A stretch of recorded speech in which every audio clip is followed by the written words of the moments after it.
Hello?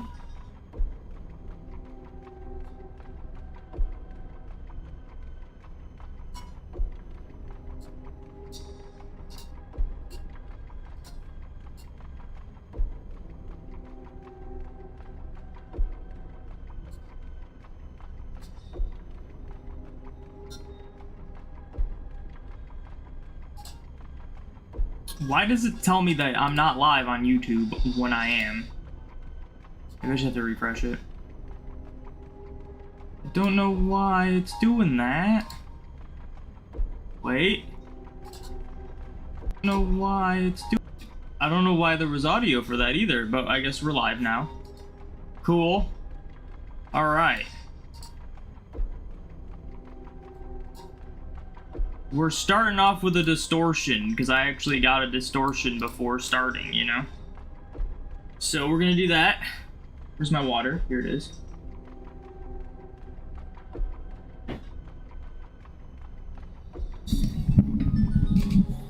Let's do this. I should start recording. Dude, I'm like itching to get a shiny Mew today, you know? I really hope I can, but we're starting off with the distortion. We need to get the old Magnemite. That guy, but big.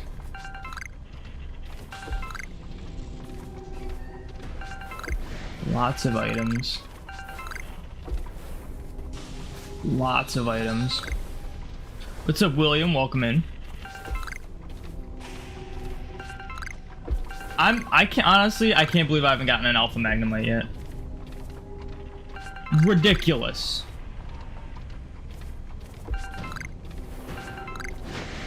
Come on, give me the Stardust, thank you.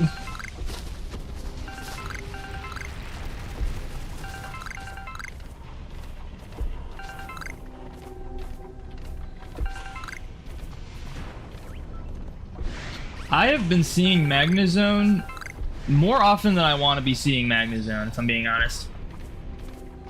I feel like Magnezone is so rare, and then like all of a sudden, starting like last stream, I feel like we're getting one every distortion now.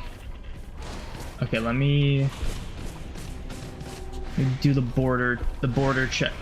There's a lone Mr. Mime here for some reason. Don't know where his friend's at.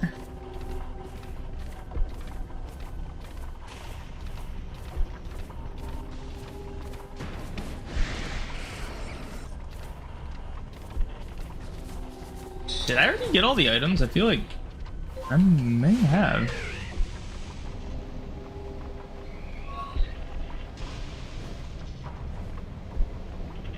Not seeing anything.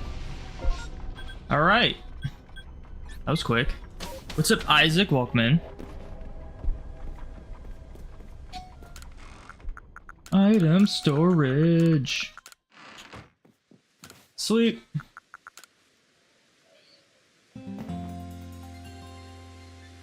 I should have had a counter for Magnemites. I'm pretty sure I'm well over 100 of these things. Alright.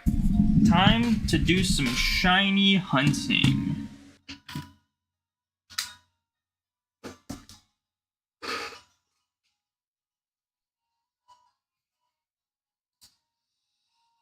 Alright, let's do this.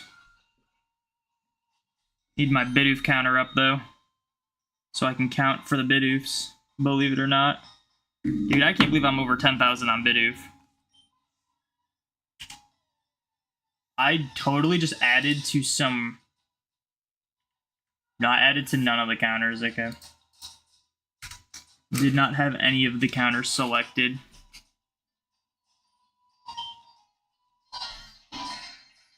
Alright, let's do this.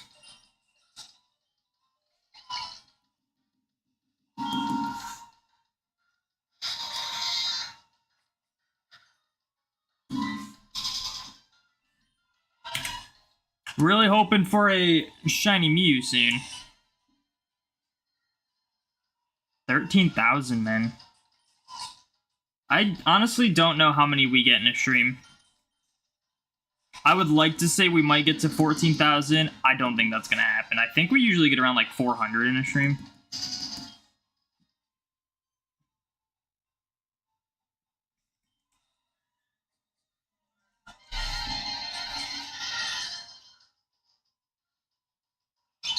I totally messed that up.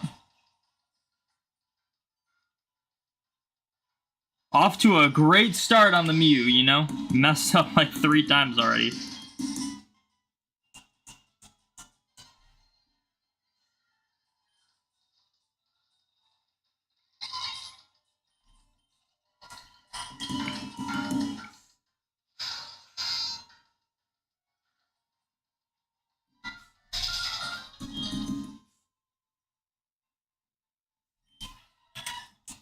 Alright, we're getting this.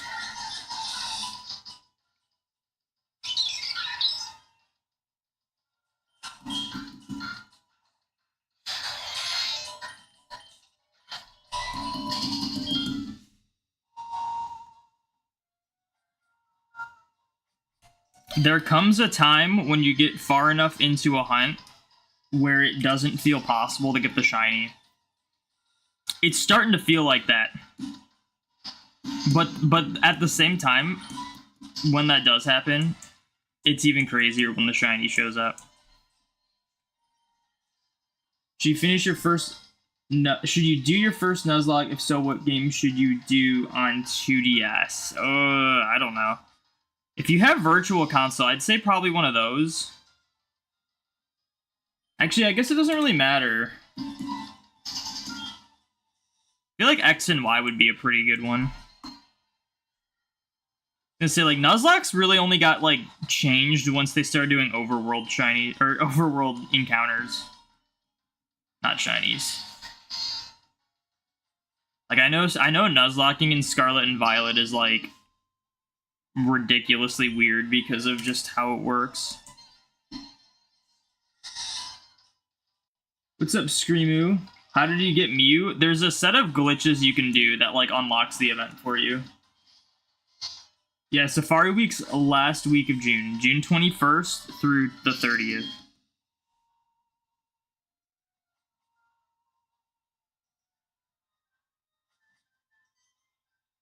You have Virtual Silver? Yeah, do that then.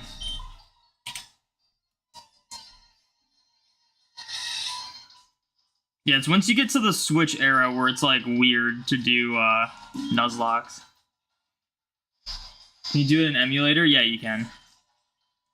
I don't know how to do it in English and Japanese copies, but I know how to do it in non-English European copies. So, like, Spanish, Italian, German, French. But I'm sure there's tutorials on how to do it in English and Japanese. What's up, Shiny Celebi? Welcome in.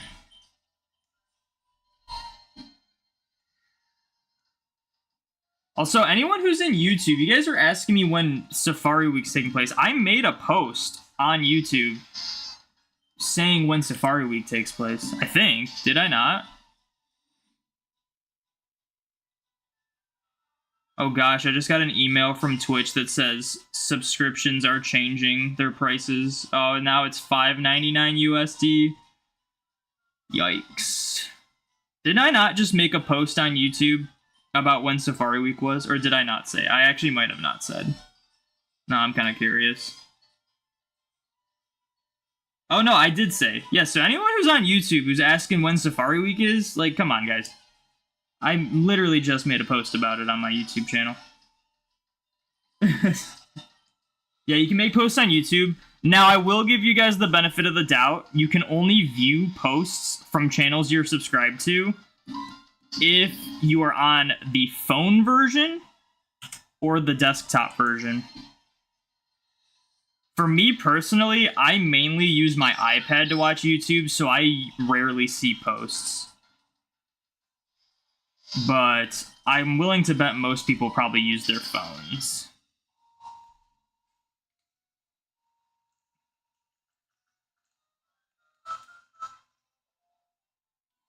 You can get your Metapod and Graveler. You might do a Chansey Egg Hunt for Safari Week. A Chansey Egg Hunt? That wouldn't be for Safari Week, then. Unless you just mean you're going for Chansey in the Safari Zone. Safari Week is not themed around, like, the Pokemon you're shiny hunting. It's themed around just shiny hunting in the Safari Zone.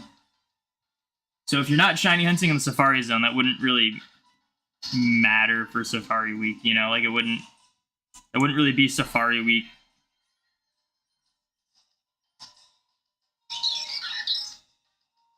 You just have to wait 3 minutes to set the clock. Wait 3 minutes. I forget how that works. Don't you just type a code in and then it lets you change the clock?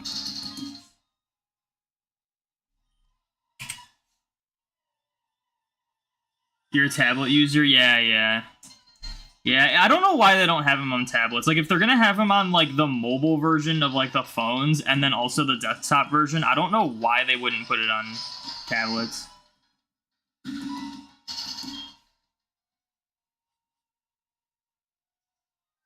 You have to leave a bit for your online English class. All good, I'll be here.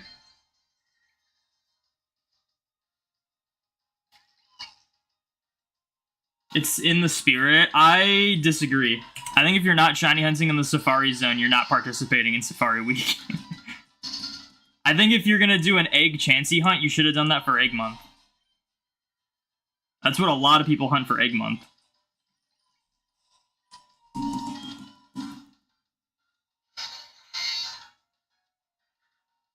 You're doing Gen 4 right now. Just caught Dialga in Palkia in Platinum. Nice. Platinum, dude, Gen 4 is low-key a mess for a Living Dex. You would think, like, if you just had a Platinum, you could get everything. And you could almost get everything with just a Platinum. But unfortunately, you need Diamond and Pearl for Glameow and Stunky. It is so annoying. Does put a smile on my face. Smoked Ribs, thank you for the follow. Thank you for putting a smile on Thanos' face. I do appreciate it.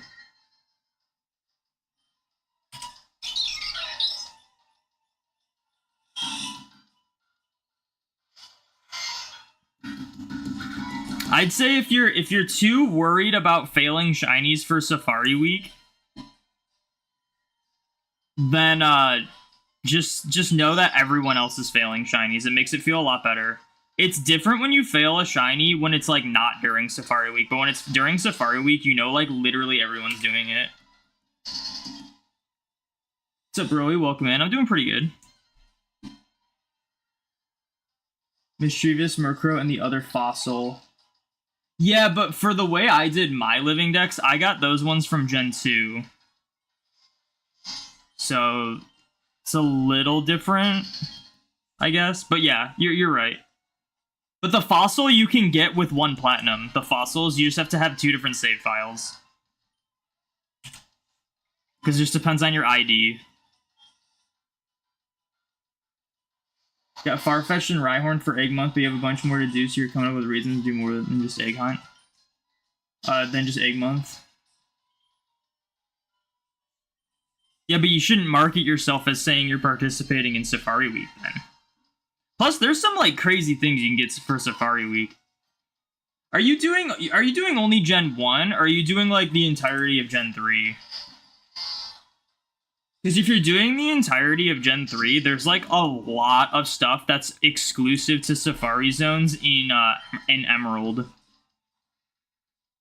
That, like, a lot of people just hunt, and, like, they use Safari Week as, like, their way to hunt those shinies.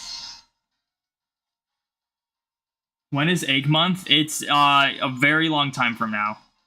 Egg Month just happened. It's every April because of, like, it's around Easter time. Just Kanto and Pokeballs now. Oh, I see. But if you ever like want to get like some Johto or Hoenn shinies, I think mainly Johto. Like a lot of them are exclusive to Emerald Safari. Like I think it's like Snubble's exclusive. I want to say Houndour is too. Apom, I think.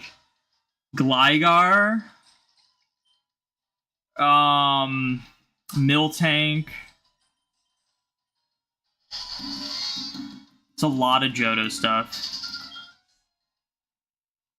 And this is not including Battle Pyramid. I don't really include Battle Pyramid with that.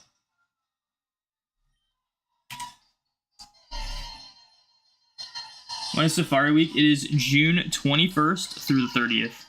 I might have to start putting on the layout. I feel like everyone's asking me.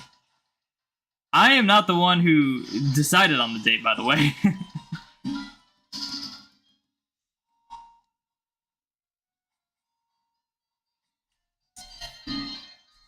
I wish I wasn't going out of town for like a third of it. I'm kind of bummed about that.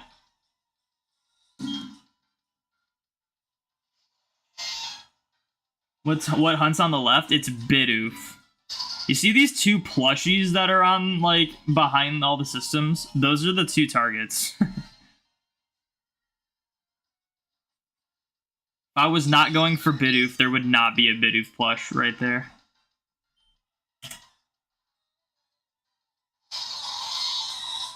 You have a bunch of Safari exclusives to egg hunt for. That would be fun doing Safari Week. You didn't mean to mark it as a real Safari hunt. No, it's all good. Nah, do what hunts you want to do.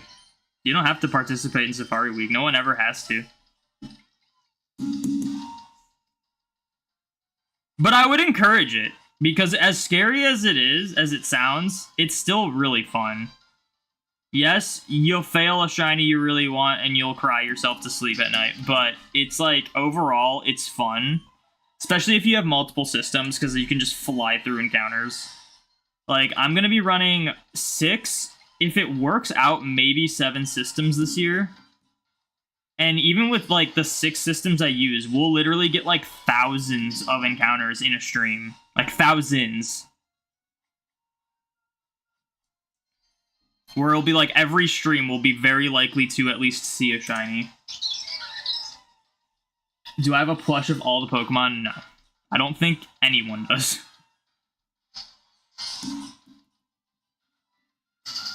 You gotta realize there's like 1,030 something unique Pokemon. And that's not including forms, like regional variants.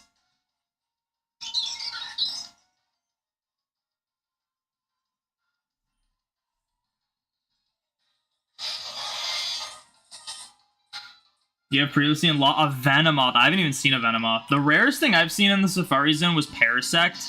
It stayed for like 24 turns because I used the bait strat, and then I ended up failing it. But it was fine because I already have a Parasect shiny in Gen 3.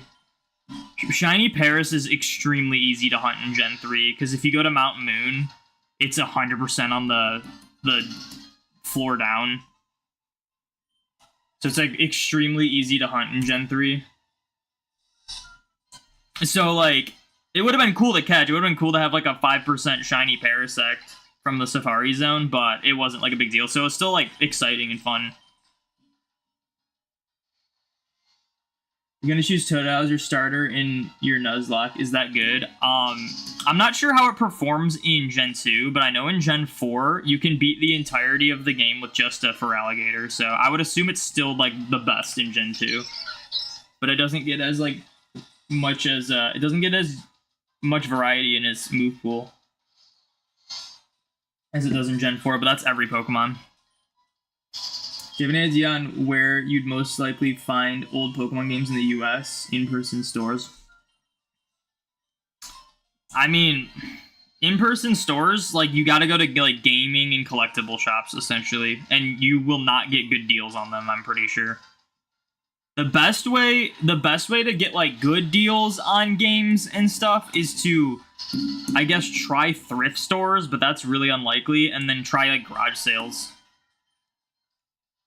Like, I've seen old Pokemon games in at my local GameStop. They are always overpriced. Even like the more like newer games are overpriced. They were listing Omega Ruby for like $60 at GameStop when it's like literally I went online and bought a sealed one for MSRP, which was like $40. And you can get like unsealed ones for like $20 online. So it's like, honestly, You're probably better off looking around online, of all places. I wouldn't really recommend going through stores, but like you might get lucky, but you're not gonna find them at like regular retail stores. It's got to be like gaming stores, collectible stores, stuff like that.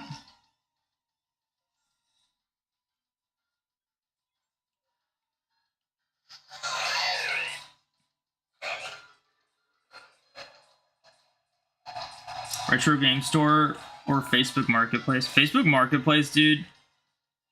I have not gotten any luck finding anything on Facebook Marketplace, if I'm being honest. Everyone is kind of like annoying on it. I know people have found stuff. I personally haven't. I don't really look for games on Facebook Marketplace. I look for cards, and I've not found a good deal on cards on the marketplace. Or I found like okay deals, but they'll be like in a different state, and it's like, how are we going this far away from my location? Like, I ain't driving to Indiana to get like a somewhat decent of a deal on some cards.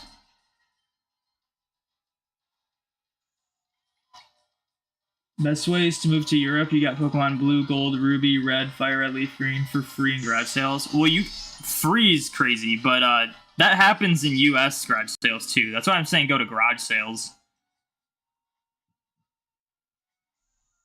Garage sales are a better price because it's usually, and like obviously you have to get lucky and find stuff like that, like specifically. Not like you're guaranteed to find games, but garage sales are always going to be like pretty good deals because it's usually just people trying to get rid of stuff. And it's usually people that aren't like looking up prices of things because their idea is, I'm going to get rid of this, but let's make some money if we do so. It's not, let me sell this for money. It's, someone will get rid of it and I'll make a little bit of money off of it.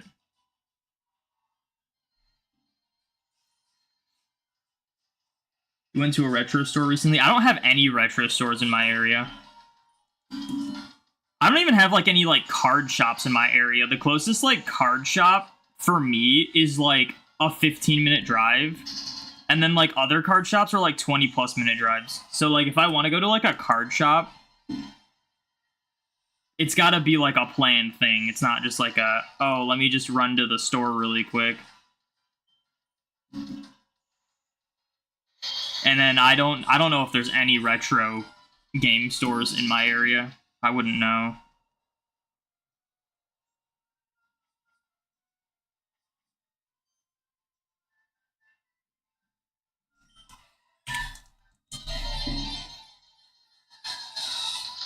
You have all mainline Pokemon games, and you only paid like 1,000 for all of them in total. Most expensive was XD for 120.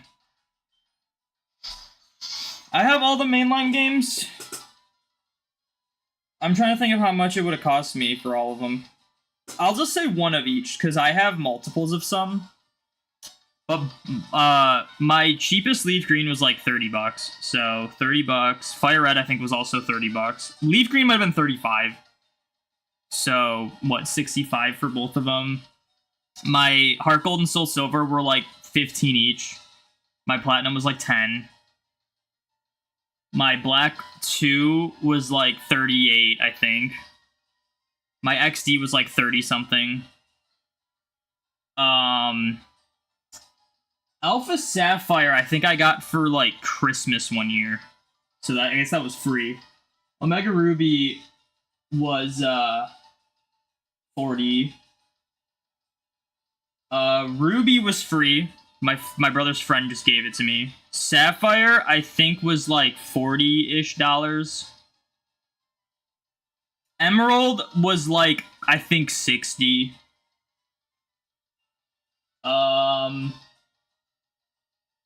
I mean, all of like the Switch and 3DS games, I pretty much paid MSRP for half of them, and then the other half I got for free because I just asked them for Christmas whenever they'd come out. And then Brilliant Diamond I paid $30 for. I don't know, do the math for all of it. And then I don't have Coliseum. That's the only one I don't have, but it's not technically main series, so.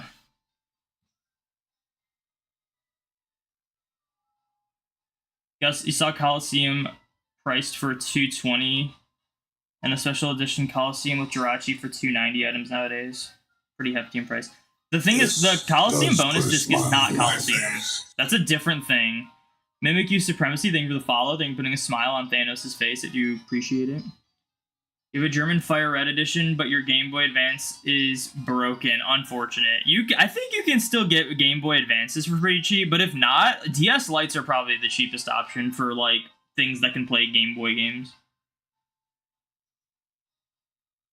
Got most of your DS, 3DS games in a bundle pretty cheap. See, that's the thing. I'm guessing this was like maybe a few years ago. I don't know if times have changed, but every listing I see on Facebook Marketplace is either listed too high or it's listed for like free or $1, and then the description will be like, it's not free, check out my eBay listing, and it's all firm prices at $300 each. So I think people have like changed how they do Facebook Marketplace. It's kind of annoying. Besides that, store was 20-minute drive. You feel like a museum, if anything. They had some real antique items. Museum? Oh, it felt like a museum.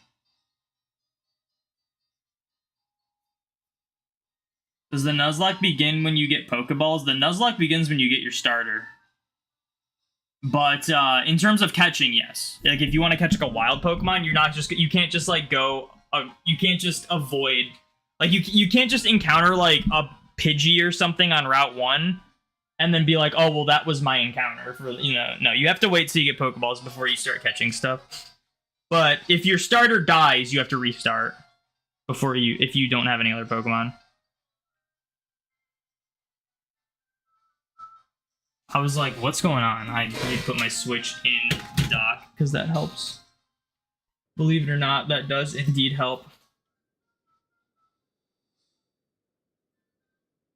How do you make sure you don't buy a fake copy? Any tips? For Gen 3, it's very easy. I'll show it after this distortion though, so stick around for that.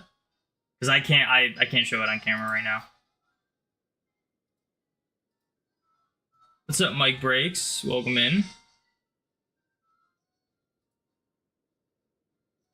Yeah, let's get rid of this recording. And let's swap to this layout. Where's my controller? Here it is. All right. Distortion.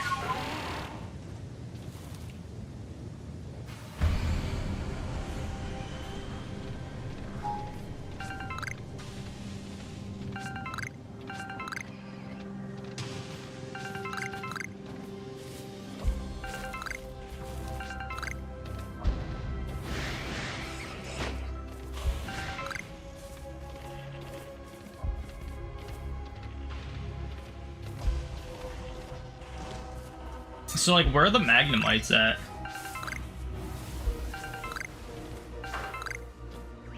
Oh, there's one.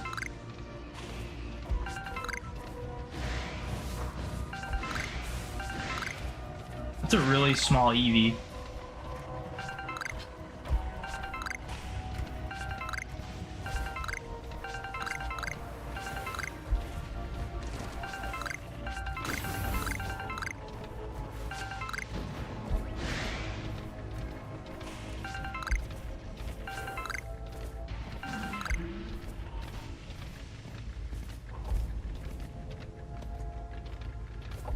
No, like, actually, though, where are the Magnemites? Did that one just spawn in, or was that the old one?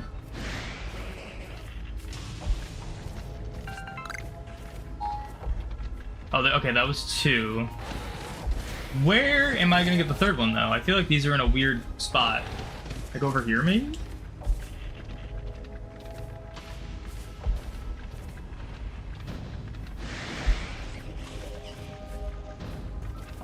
Oh, there it is, okay.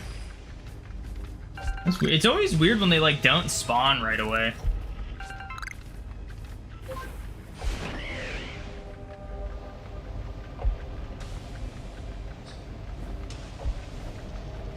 Alright, well, that was everything.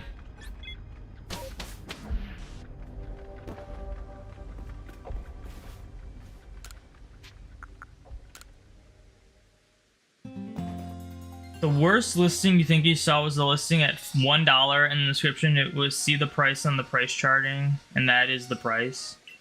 I see ones that are it'll say $1 or free, and the description will say make an offer. They won't even say what they're looking for. They'll just say make an offer. And it's like so stupid. It's like, dude, because I'm gonna say literally any number and you're not gonna agree with it. Because we know you're looking for something. You're just too stupid to say because you want to try to make more money off of it than what you're looking for.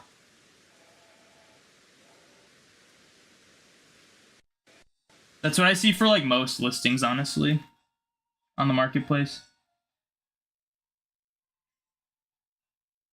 What alpha do I need? Well, here I'm going for Magnemite. Okay, so I will show the difference between a fake fire red and a real fire red right now. So anyone wants to know? Very obvious for Gen 3 games. This is a fake fire red. It's got a really stupid looking sticker on it. It's got a battery in there, which fire reds don't have batteries. It's made out of like cheap plastic. And the biggest giveaway is I'll show this off. So here's the real fire red. It's got this like holographic sticker. It feels nicer. Biggest giveaway is that all authentic Gen 3 games have this like rectangle thing on the back of the board that you can see through the case. Every single one of them does. If it does not have it, like this one doesn't, guaranteed fake. So that's the biggest thing to look out for. But other than that, like the label, just the quality, it's like, yeah, just always make sure you can see the back because you want that rectangle on the left side. That's the biggest way. Gen 4 games is a little different. But I have a fake and real, I don't know if I'm going to actually be able to show it. You need to, like, use, like, a magnifying glass for these ones. One of these is fake, one of these is real. You can kind of tell already because the label on this is a little faded at the top.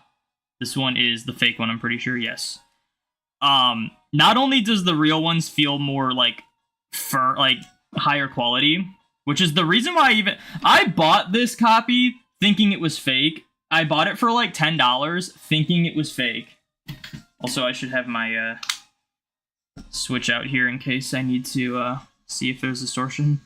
I bought this.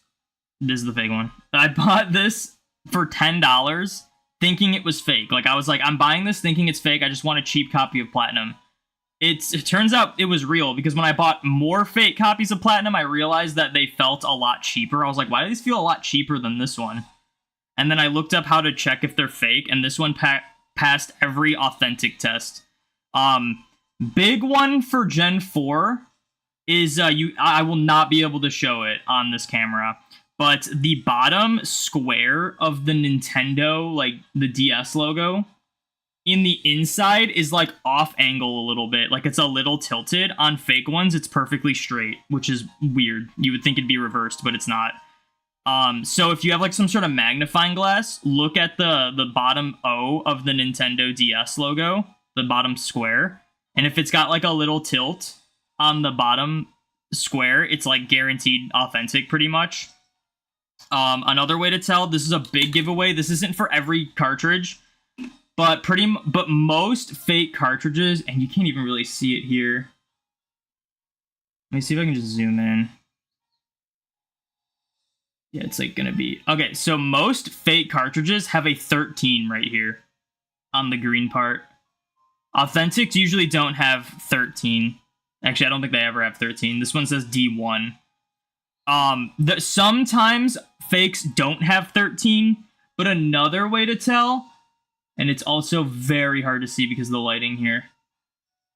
The O in Nintendo is like perfectly round on this. And then sometimes I think the I's dots are not squares. Like sometimes the Nintendo logo is wrong. This one, the Nintendo logo is wrong. Some of these things that I'm pointing out are like not always on every fake, but they are on most fakes. But if there's never going to be a fake that passes like all these checks. Like if the Nintendo logo looks fine, there's usually a 13 down here. If there's not a 13 down here, there's always, this thing's never off center in the center, or in the second square. There's always gonna be something that's like off about them. They're never always good. When you get to the like Heart Gold, Soul Silver eras, I think these also, yeah, these, I can actually see this one. This one also has like the tilted DS logo, but with these like black cartridges, best way to tell, I can kind of see it here. You'll see a little bit of like red glowing through them. You can just like shine a light through them. If they don't have any red, then they're fake. Same thing with like this one says D1 or DI or something, and then the Nintendo logo is correct. Like it's not like a rounded, the inside of the O on Nintendo is like oblong. It's not like perfect circle. Stuff like that. This was Heart Gold and Soul Silver. I also bought thinking they were fake because they were like $15 each. They were authentic, which is crazy. And then when you get to the black and white era, they actually fixed the square on the bottom of the DS logo. And they, that one's fixed, so you can't use that, but you can use the same, like, red glow thing, like the red on the inside for, like, the infrared sensor. On Authentics, you can see that, and I think also the other, like, Nintendo logo and stuff. You finally got Charmin Sword? Nice. Allegedly, fakes can have that rectangle, but you've never seen one mimic it exactly. It always gets squished or something on fake games. Are you talking about the tilted, like the tilted rectangle on the DS logo? I have never, every single one of my fakes does not have the tilt on the DS logo. Every single one of mine. If it can show up, then I guess do the other checks. Like, again, like, not a fake is not gonna pass every single one of those checks.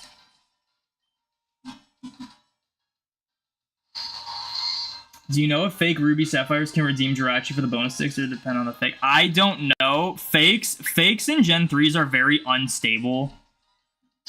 There's usually some issue that you cannot use, like fakes in Gen 4, the difference between an authentic and a fake in Gen 4 is essentially if you care that it's authentic or fake. I have never had an issue with a fake Gen 4 copy. They've always worked perfectly fine. Gen 3 copies, the fakes have issues with them, usually. My friend actually gave me that fake Fire Red, and he said it didn't work for him, so like he couldn't get it to work. And it worked fine for me. He also gave me a fake Leaf Green. I didn't know they were fake at the time because I was a lot younger. But the Leaf Green, you could not save the game. As soon as you would try to save the game, it would corrupt. A lot of fake copies in like Gen 3, there's like some issue with them. Like either they have trouble saving, their save file gets corrupted, or like if you try to trade with someone, it's gonna get corrupted, or if you try to do like one thing versus another, it gets corrupted. The one thing that I know, and the reason why I still use that fake copy, because normally I would not recommend using a fake copy, I know exactly what causes that fake copy to corrupt. And the only way that fake copy corrupts is if you try to use it at all in a DS. If I try to put it in the GBA slot in a DS and play it on that, or try to use it to like migrate Pokemon or something like that, it will corrupt the save file. But it can do everything else perfectly fine. It can trade, it can save, it can do everything. It's perfectly fine. So I just make sure that I never put it in a DS slot. But most other fake copies, you're not so lucky like I was. They usually will have some issue that will cause them to be, in a lot of people's eyes, unusable. So you really want to watch out for the fake copies for Gen 3. But they're easier to tell if they're fake. Gen 4... it's really just if you want to specifically have an authentic copy versus a reproduction copy. The reason why I have so many fake copies in Gen 4 is because they were just cheaper and I just wanted to have the games. I eventually bought authentics of every single one of them, but yeah, at the time it was just, it's cheaper and it works fine, so it's just what I did.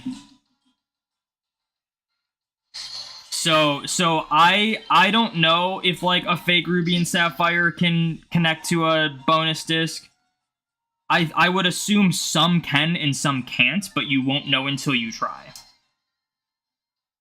But I've never owned a fake ruby sapphire. The only fake Gen 3 games I've owned were Fire Red, Leaf Green, and Leaf Green just didn't work. Like, I just couldn't use Leaf Green because it wouldn't save, and then Fire Red, I know the one thing that will cause it to corrupt.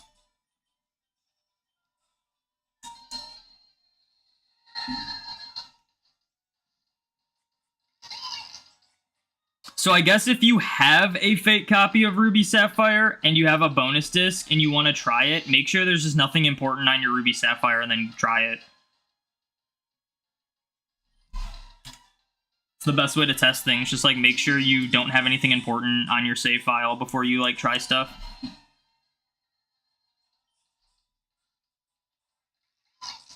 Yeah, like, I found out the hard way with my Fire Red. Now, luckily, it was before I, like, found shinies or shiny hunted or anything, but, like, my fake Fire Red, the story behind it is my friend gave me the Fire Red and Leaf Green, and he's like, I can't get these to work, so you can have them.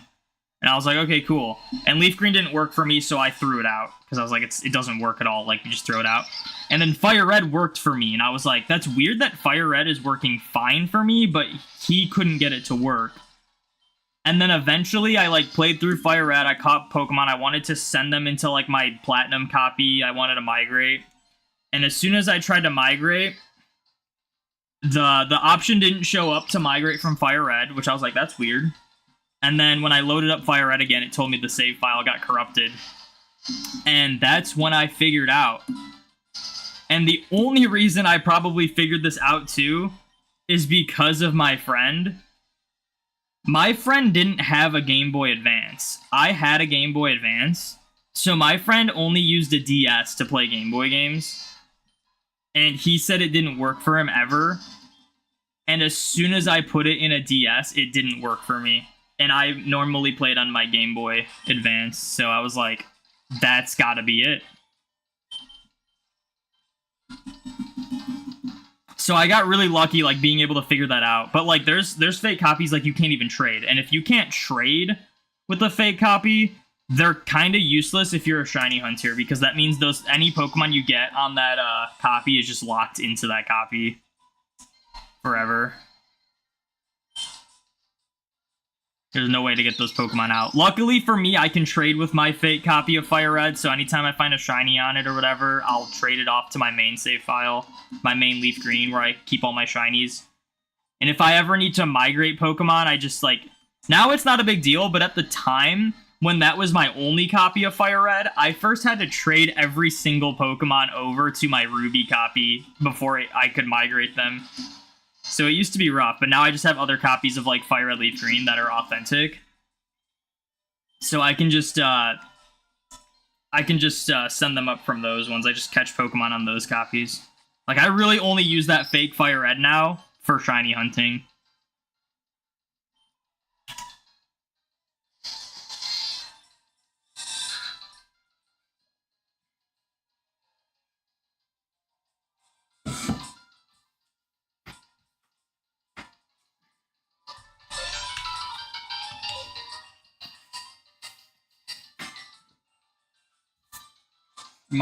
My water cup has a lot of condensation, so it's causing rings, and I don't want that, so I gotta wipe this down.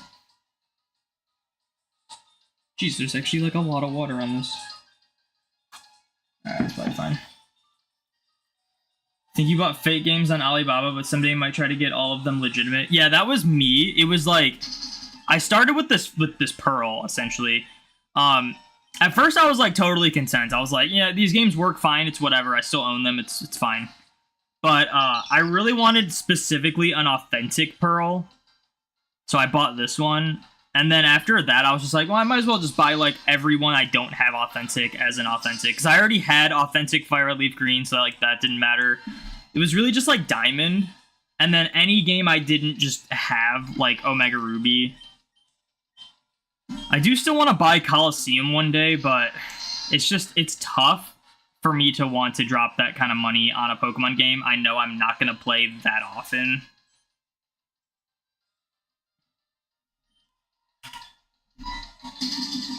When you put in Black 2 in your 2DS, the Atlas shows up. Does that mean it's fake? The Atlas? What's the Atlas? I don't know. I don't know what you mean by that.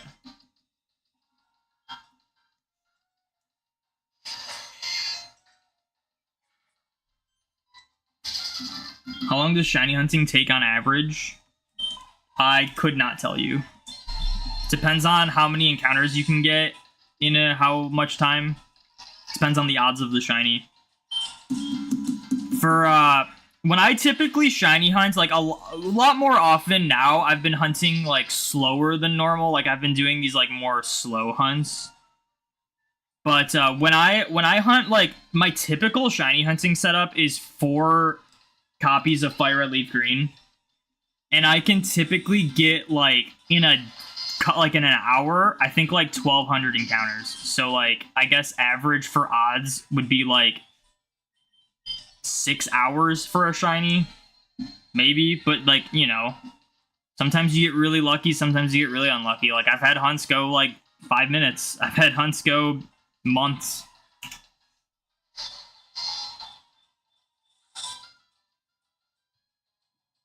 Oh, you're saying like on the main, like on your DS menu, it says Deep Labyrinth Atlas. Yeah, that's 100% fake then.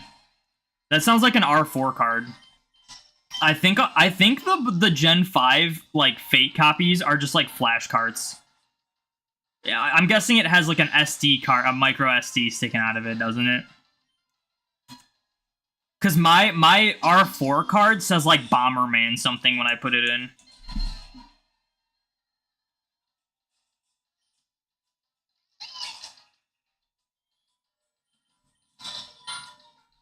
Yeah, so that's 100% fake. Authentic copies of Black 2, White 2 do not have micro SD cards in them.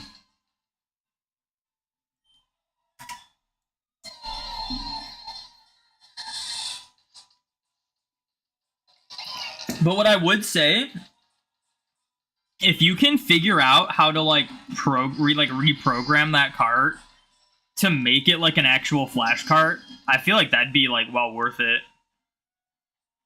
R4 cards are like super useful. Not only was I able to get more Manaphy eggs for like a shiny Manaphy hunt without having to keep buying copies of Ranger over and over again, but also I was able to use my R4 card to back up my Gen 3 saves and also fix the real-time clock in my Sapphire copy. I just made a video on that. Like, there's useful programs you can download on an R4 card. Then you be trying to get a shiny Sudowoodo and Silsower for 5 days, need some hope.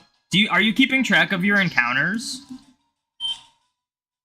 I would say keep track of your encounters. See how many encounters you can get in an hour. And then that will kind of gauge, like, roughly when you should see it based on odds. But again, like, you can get really lucky with it, so you could get it, like, under odds.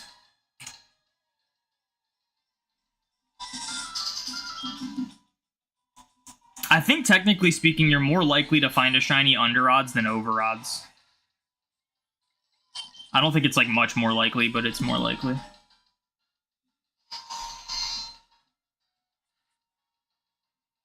You will do things with advice. Yeah, so a lot of times when I start, like, a new hunt, I always keep track of my encounters, because I feel like, for me personally, like, if I were to go, let's say this Mew, I'm going over 13,000 for this Mew. If I did not know how many encounters I was at, I would probably assume I'm way farther in this hunt than I am, and it would make the hunt feel so much worse.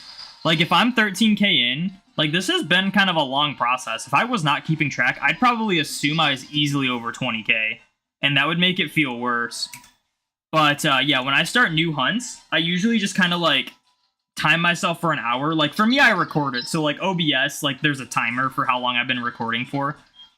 So, usually when that, like, hits an hour, I'll just be like, all right, what are we at? All right, we're at this many encounters an hour, roughly.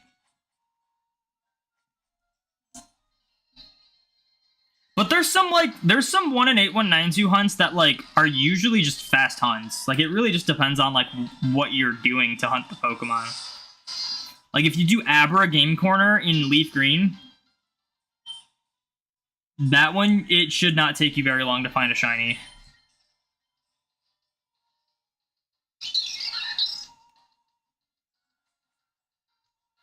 How long has it been intense sunlight? I hope for not very long.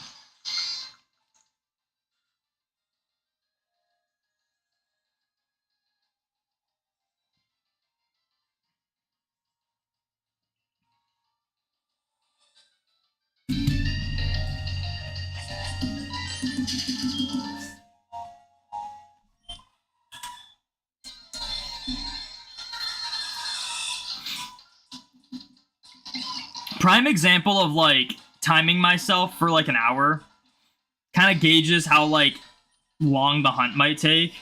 I just did a fishing encounter hunt with 4 games in Platinum and Diamond. And I would hunt for, like, sometimes I wouldn't, but most of the time I would try to get, like, 2 hours in a session. And I found out that I got about 400 encounters an hour. So it was 800 in a session, like 800 a day. If I hunted in a day. I phased with the shiny Gyarados that's on the layout. And then I switched over to Heart Gold Soul Silver Game Corner for Dratini, because Dratini's my target. I get double the encounters in the same amount of time. Like, like that, the Dratini hunt is just a lot faster than the fishing hunt. The Game Corner hunt's a lot faster than the fishing hunt. Like, what was, like, I would spend 2 whole hours plus sometimes getting roughly 1/10 of the odds every day, or, like, not every day, but whenever I'd hunt, to now it's like I can easily get, like, 1,500 encounters in a session. It won't even be as long as 2 hours. That makes a huge difference. Guess what game you lost the most value for? Are you still talking about the black 2?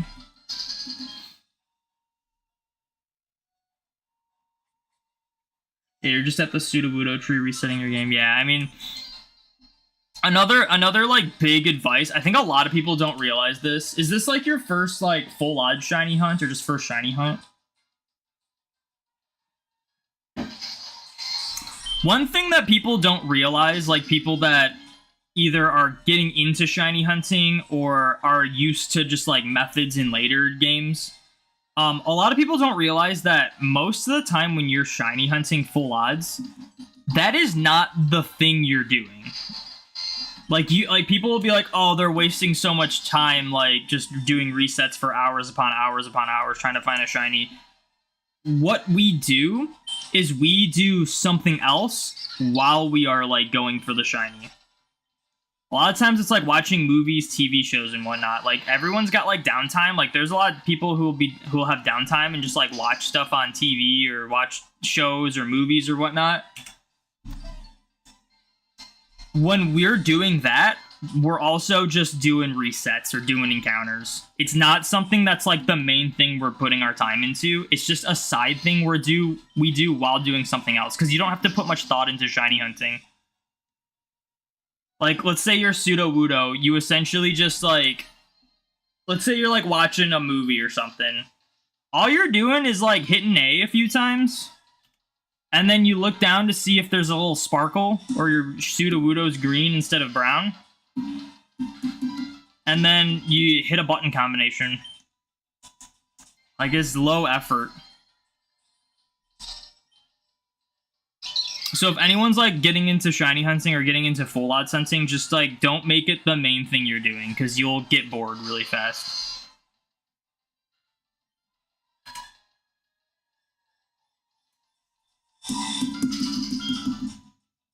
You're not talking about Black 2? I don't know what you're talking about, then.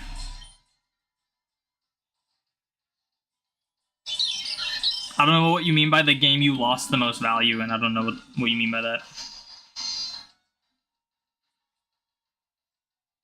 This Frozen Olaf's Quest Mix Big Hero 6, it was $30 when you bought it. Now you can find it for $1. That sucks.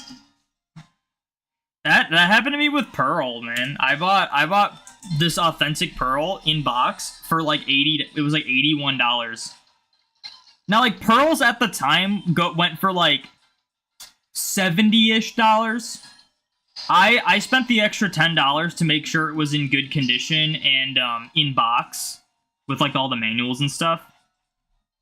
And literally like a month later, they were started listing for like $40, and I was like, seriously? Like, I could have just spent half the amount of money on this thing.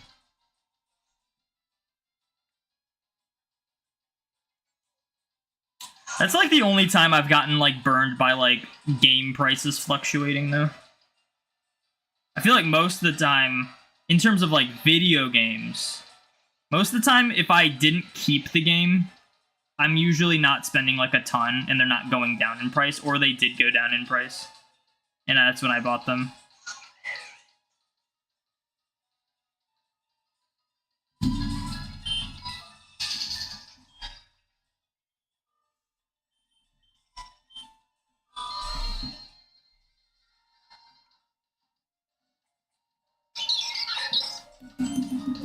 My favorite Pokemon game is Platinum.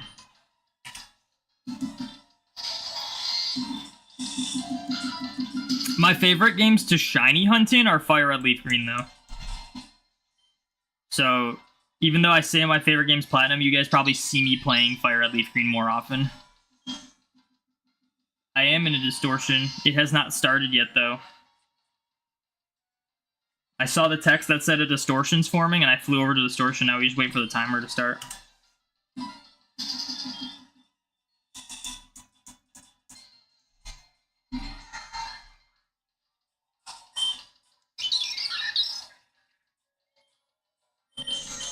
If the Distortion had started, there'd be a bunch of items on the ground, and there would not be a Tangela over there. Tangela does not spawn in Distortions.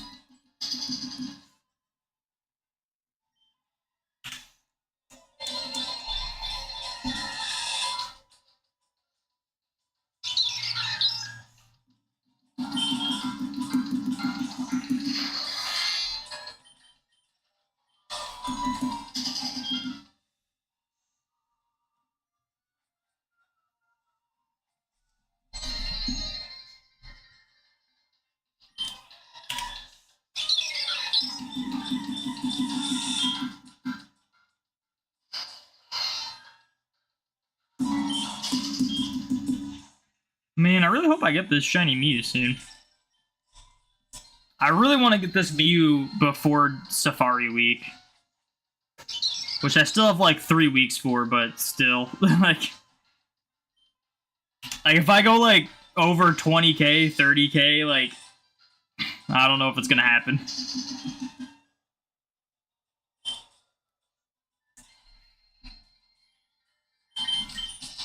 Alright, I'll do one more encounter with these guys and then we'll do the Distortion.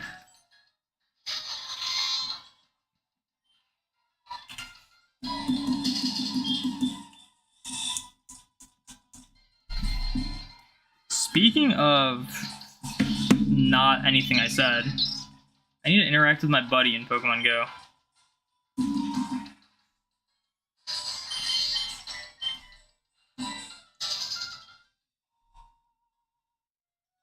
I need to get my alt account's Ho-Oh excited because I need to get that thing to Best Buddy. Because I still have to do like 3 more after it in order to get the Jirachi, the shiny Jirachi. I need to just secure myself a shiny Jirachi in case Bank shuts down. Of course I'm getting a Smeargle encounter.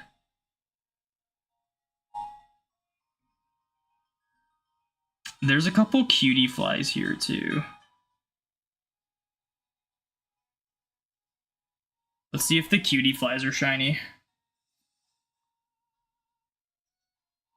I'm catching one of them now, but I need this Ho-Oh to get excited. Oh, there's an Emolga too. That's a shiny that I definitely will not be getting in this game because it does not spawn. They like to do that. One of the things that sucks about modern Pokemon Go is that anytime they feature a new shiny, You have to either pay a bunch of money to have a good chance at getting it shiny, or you have to no life the entire game for 5 days straight. Because either the Pokemon's like only in eggs or raids, or it's wild and doesn't spawn like at all. All right.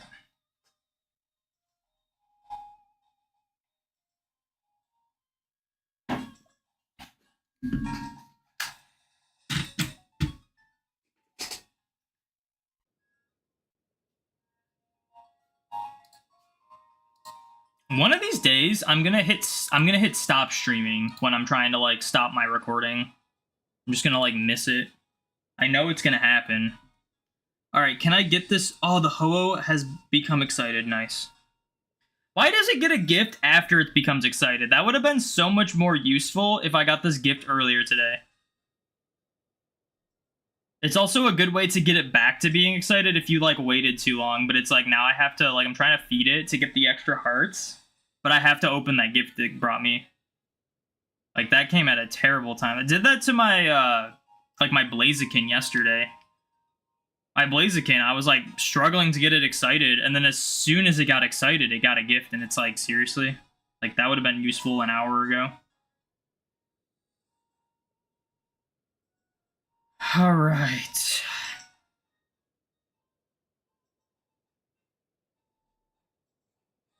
Let's do this.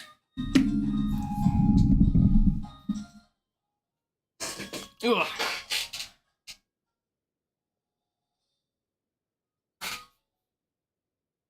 What just happened? Why did it go to this layout? I didn't hit anything. That was weird. I touched my mouse. I didn't hit anything on the mouse. Alright. Let's get an Alpha Magnemite. That'd be cool. That's not an Alpha Magnemite.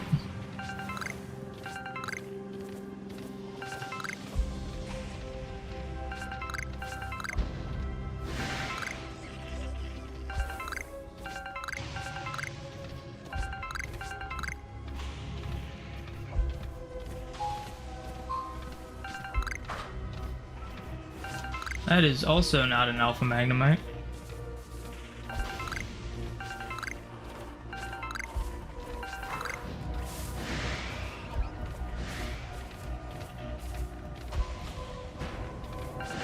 What's with all the Magnezones, dude? I never saw these things, and then ever since like last stream, I see them almost every Distortion now.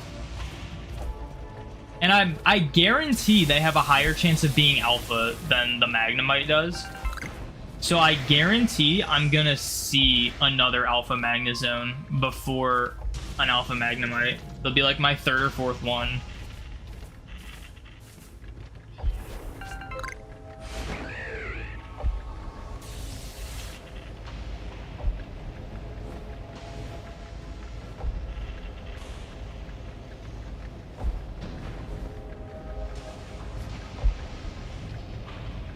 Oh, I think that's everything.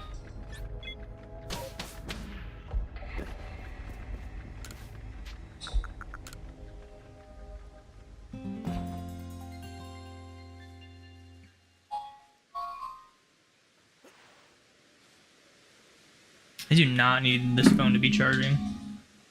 Fog, yes. Fog weather is fine. I hate foggy weather. It's awful. Worst weather in the game. But I at least can still get distortions when it's here.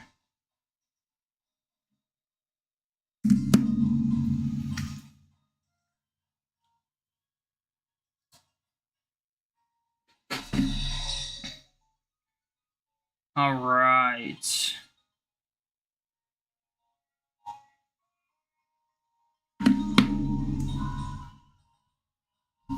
my counter back up.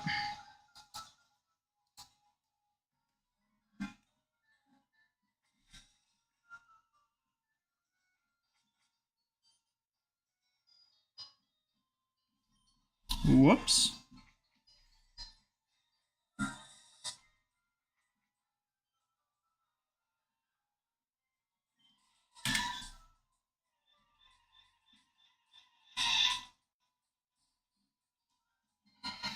Dude, imagine if there was just a blue Mew on screen right now. That'd be crazy.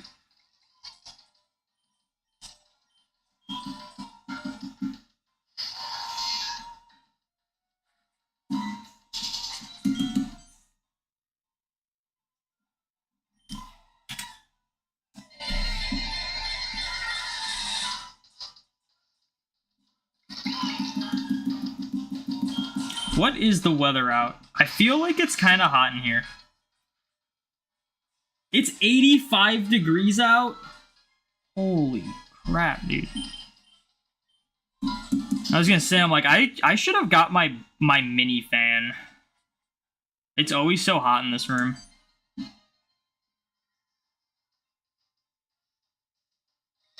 There it is above your head and above Shiny Gyarados. Yeah, true. That's not the real one, though. We want the real one.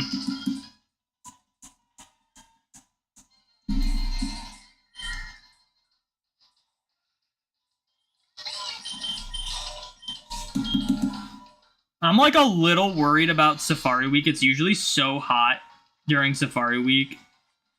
But I don't know. There was 1 year for Safari Week. It was the year I like absolutely popped off.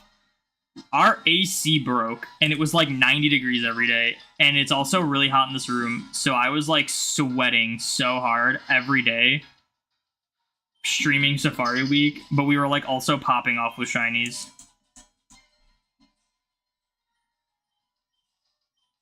Gonna be 97 next Tuesday. I wonder what it's gonna be here next Tuesday. Next Tuesday here, it's supposed to be 68.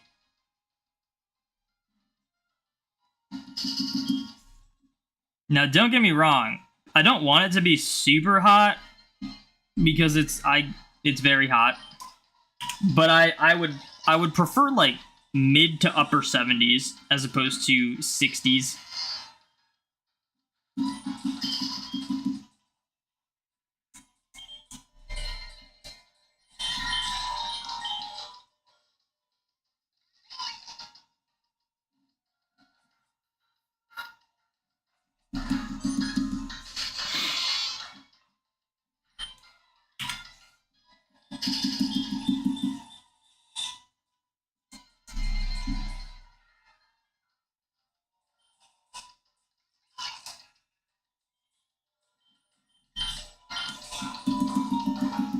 It really is getting to the point where I can't even, like, imagine a shiny Mew going across that screen.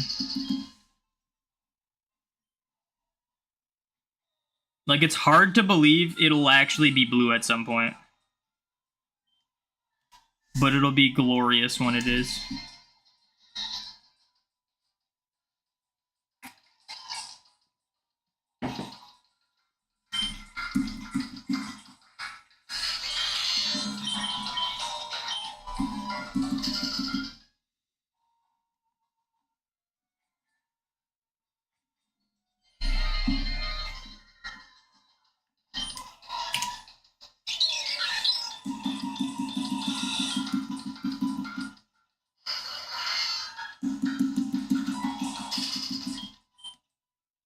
It depends on luck if it'll ever be blue.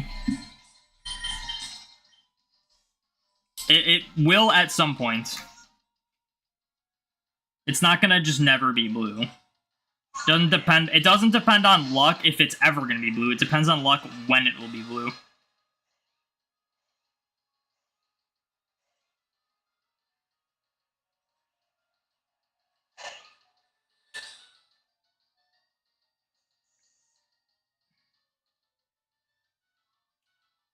I'm gonna be honest.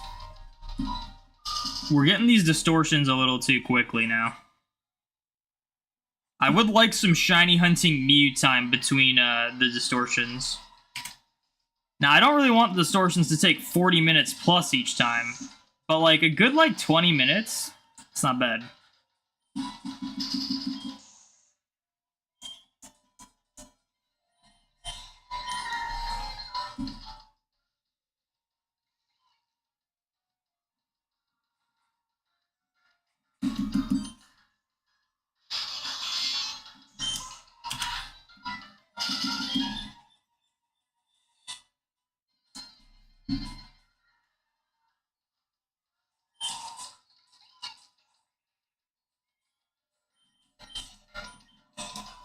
My goal is to get this shiny Mew before 17,000 because 17,000 was the longest I had seen someone go for it. At least recently. I'm sure there's someone who's gone farther for it. Gotta prepare to go walk for the next 30 minutes to your cousin's birthday, so bye. Well, thank you for hanging out.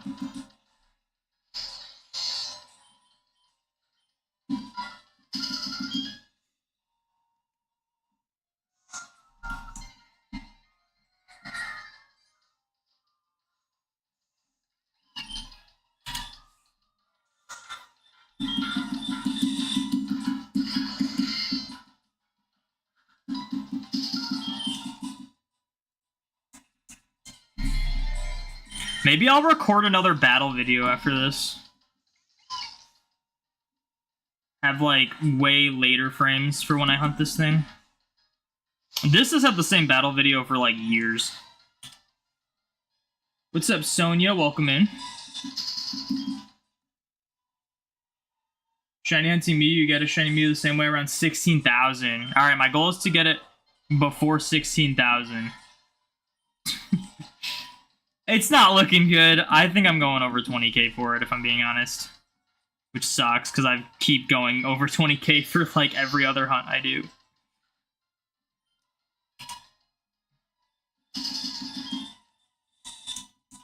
I need to just, like, this Safari Week I need to pop off. I really do. I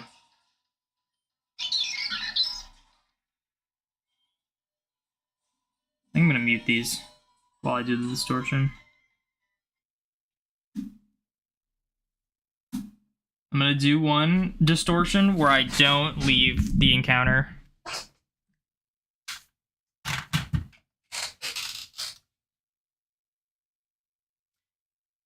Your boy did it. Darkrai shined last night after 4 days of resetting. Nice. Congrats. 4 days of resetting. That's... I hope you realize how lucky that is.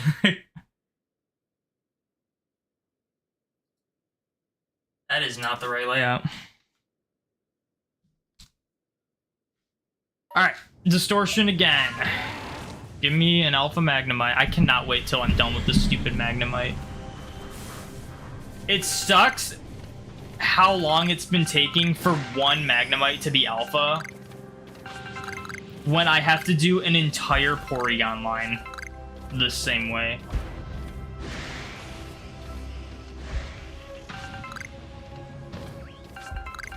And, like, these Magnetons are not helping.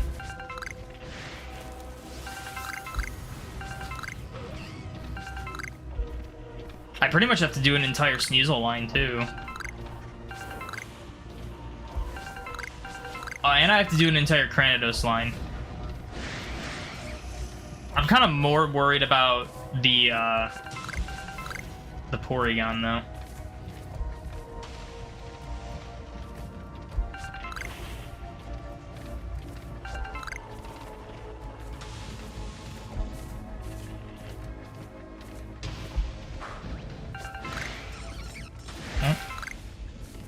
No Alpha Magnemite again.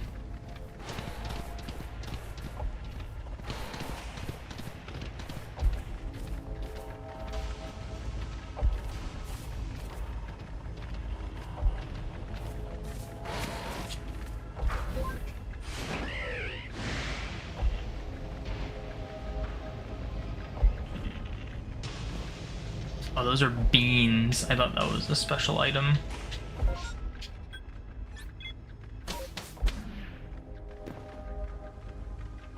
First ever space-time distortion you ever did, shiny Alpha Porygon, and you still have it? That's crazy. I've never gotten an Alpha shiny from a distortion.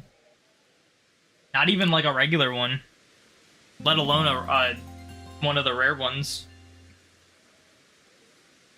I got a shiny Magnemite from a distortion. I've gotten some, like, so the shiny, I got a full odds shiny Carnivine from a distortion. And then I've got like Magnemite shiny from a distortion that was rare, and then a bunch of like random stuff. That's like 1 in 585 odds or whatever.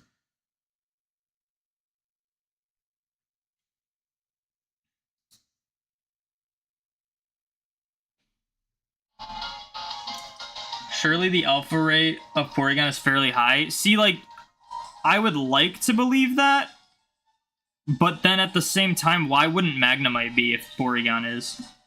You know? Definitely seen well over 100 Magnemites with no alpha. I would assume Porygon is the same as everything else. I would also assume Porygon 2 and Porygon Z are probably higher alpha rate.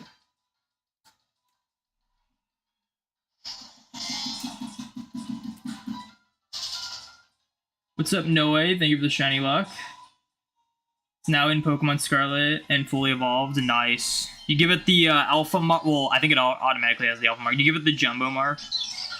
Oh, speaking of marks, by the way, this Friday, I'm probably going to be streaming Scarlet and Violet because they're doing an Outbreak event where the kindly mark is the featured mark. And that is the last personality mark I need on a shiny. So, I'll probably be doing that. And then I'll never have to touch Scarlet and Violet again until I do my Gen 9 Living Dex.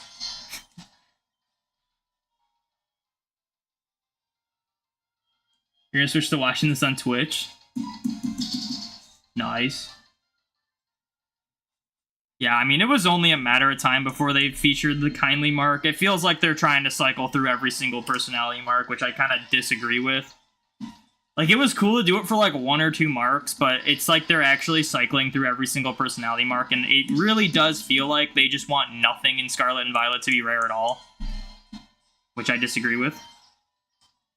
So it was only a matter of time before kindly mark.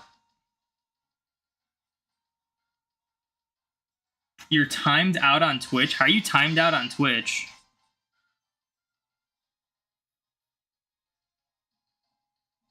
Did you, like, do something?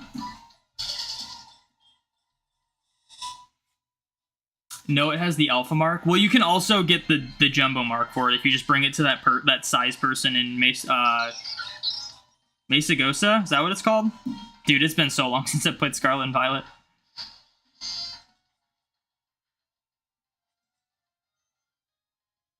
Is that the last mark you need overall, or are you still missing feelers? I'm still missing the ones that are pretty much exclusive to Sword and Shield.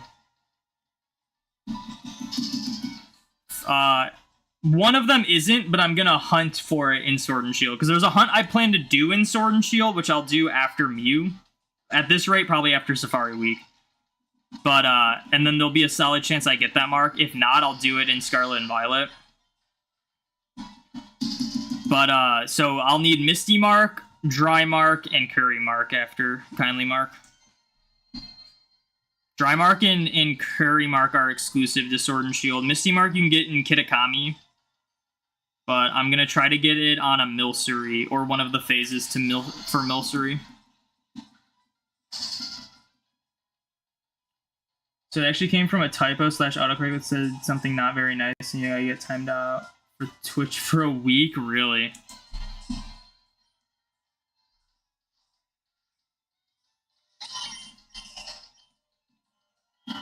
Your Twitch gang? Yeah.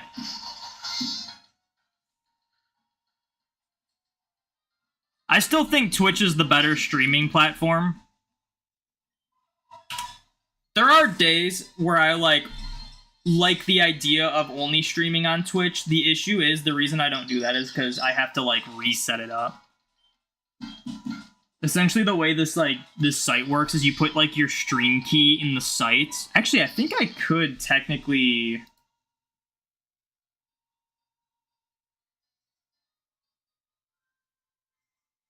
I actually probably could just toggle off YouTube if I go live.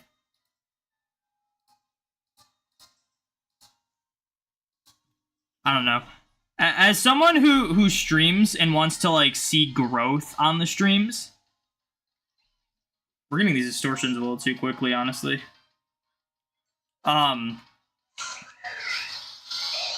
There is part of me that does want to do some streams Twitch only. Because the main issue I see with simulcasting is that it splits my audience. Where if I say the only way you can see me live is on Twitch, then I get upwards of double the amount of viewers on Twitch. And then Twitch is better at discoverability. So the more viewers you have on Twitch, the more people will see you. Oh my gosh, dude, screw you, Murkrow. Are you serious? This Murkrow just follows me across the whole distortion. Is there a way you can set up so you can see Switch chat? There might on the stream, I don't want to do that. That's probably something I'll never do.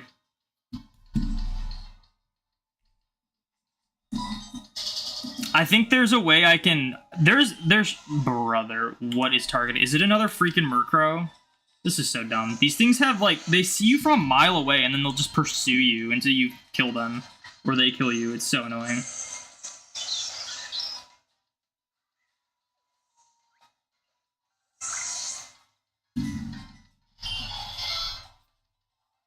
Anything new? Nope.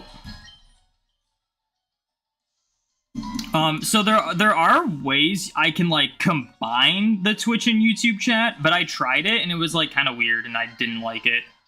Like I can combine the Twitch and YouTube chat, but if someone types like an emote, it doesn't show up and I have no idea what they're talking about. So I like didn't like that. So I have like a pop-up chat for YouTube so I can view that, and then I just have the Twitch chat on a separate window. In terms of like displaying the chats on screen, I will probably never do that.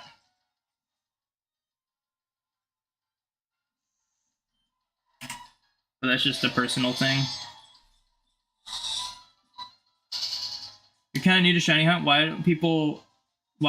don't really do the Pokeradar method anymore? Is it bad? No, I just think there's better like, if we're talking methods, here's the thing. Pokeradar is a really good method. It got nerfed pretty heavily in BDSP, but if you're talking like Diamond, Pearl, Platinum, maybe X and Y, it's still a really good method. The issue is, all the people that Shiny Hunt using Pokeradar, that just like want to get shinies fast, Scarlet and Violet's a thing now. Scarlet and Violet, nothing beats the efficiency of Scarlet and Violet shiny hunting. It's like stupid how fast it is. So people who would do Pokeradar for specific, like, to try to shiny hunt because it was efficient, are probably just shiny hunting in Scarlet and Violet now. There's probably still people here and there that do Pokeradar for like very specific Pokemon, but it's just the reality is they made shiny hunting way too easy in Scarlet and Violet. So most people that just want to get the shiny as fast as possible, that's like their only way they're going to be shiny hunting for a while.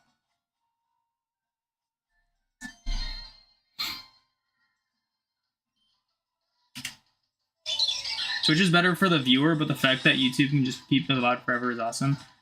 I disagree with that statement. I think Twitch is better for the streamer. YouTube's better for the viewer. YouTube is not as obnoxious with the ads as Twitch is, and you can scroll through the stream in real time. Just if you miss something, like Twitch, like let's say I'm about to like find a shiny or something, and then Twitch hits you with an ad, you just miss it. On YouTube, if that happens, you just scrub back through it. So I think YouTube's better for a viewer experience. Twitch is better for the streamer experience. I think Twitch is better overall, but I think YouTube does have benefits.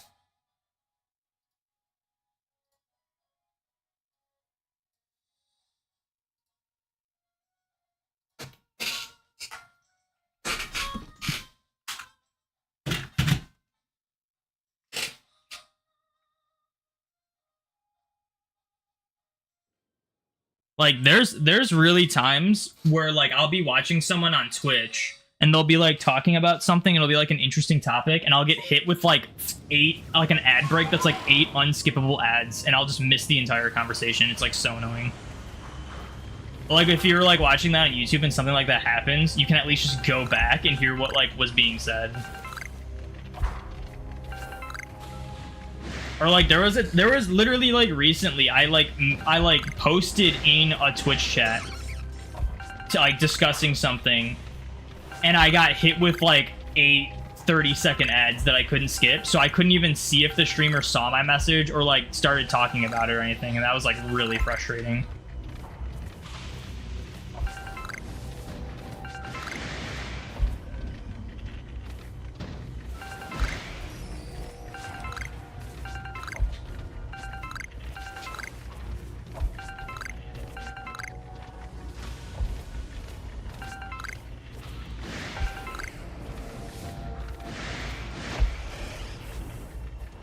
I just ran over a Flareon.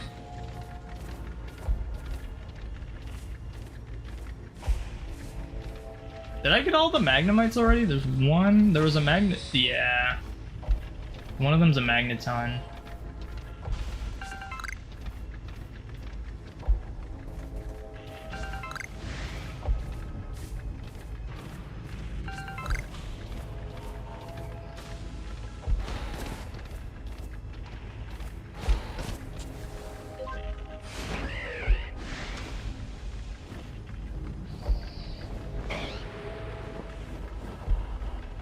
Guess I'll wait for these guys to spawn in new ones. Nothing.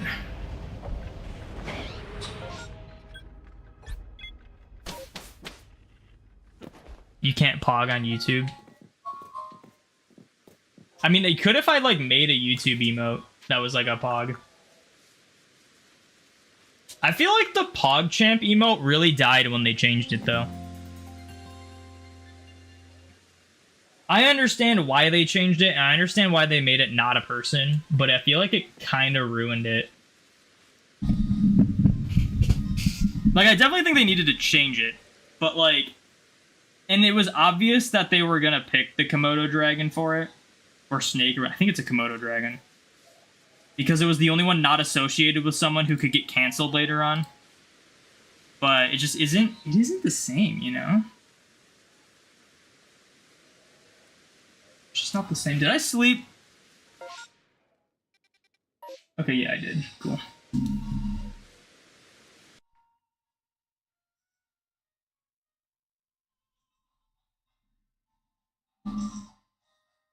You've used the Komodo hype ever since they killed the first one? Oh, really?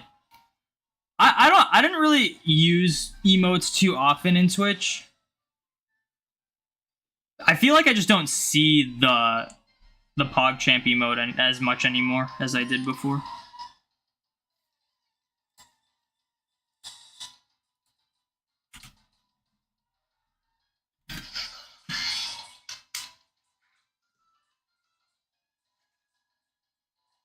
You want to get the Rotom phone case IRL, but they don't sell it with the antenna things? The antenna things? Like the thing on the top?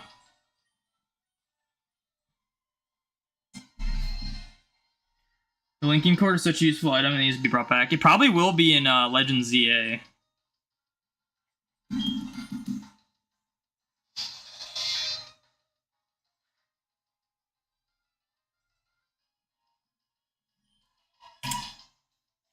You'd miss that too. It gives you life.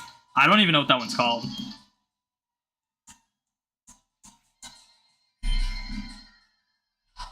Not even the linking cord item, but just like the ability to not have to trade the Pokemon to evolve them is so useful. But I mean, I think I'm pretty sure the only reason it's a thing in Legends Arceus is because there isn't a second version. So I have a feeling it's going to come back in Legends ZA, but it won't be like a permanent thing. It'll probably go away again. Dino Dance is what that's called.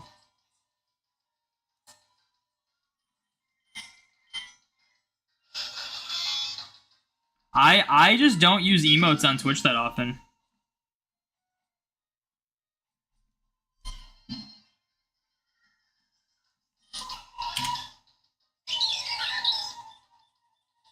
I'm more of a lurker though when I like am on Twitch.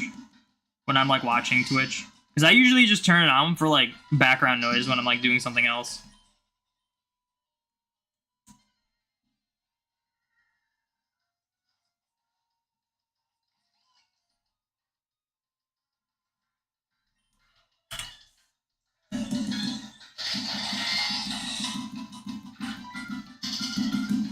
I should probably take a break soon.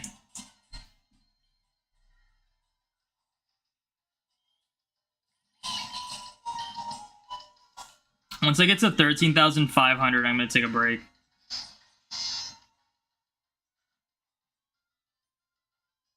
Is this at full volume? It is. Sometimes the system feels so quiet.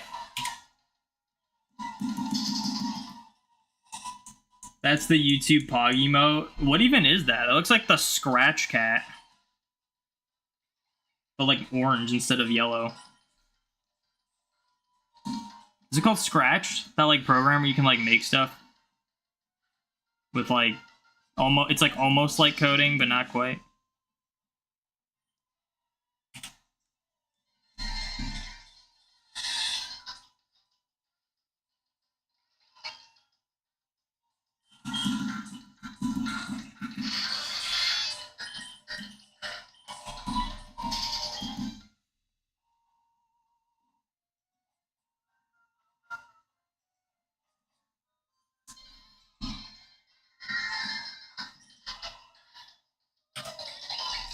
I just remember in college, I had two different classes. One was just like a digital...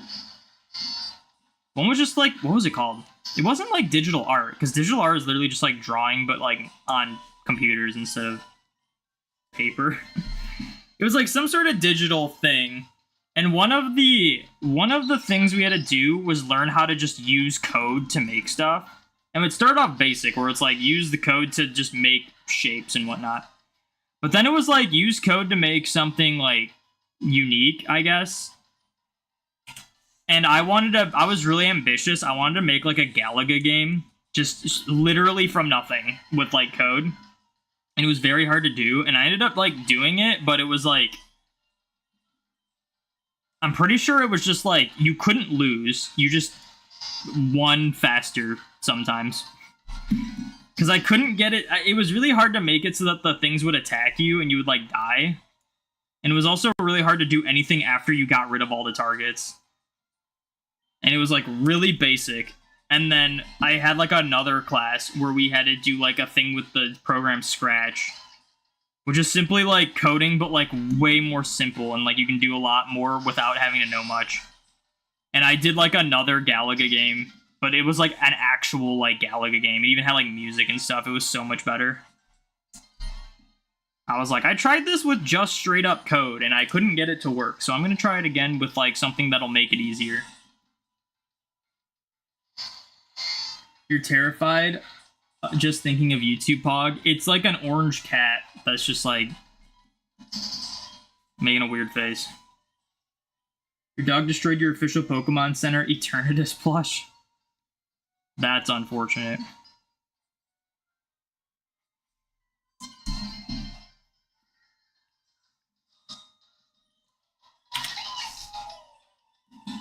Very, very oddly specific plush. Like Eternatus of all Pokemon. Very interesting. I don't even know what a plush would look of that, because it's like crazy complicated design.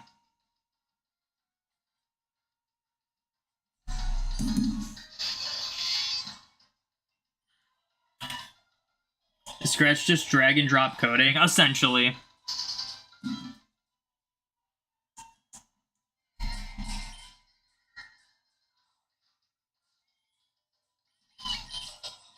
There's like pre-made things that can like get you to do stuff, but then you can like make it do other things.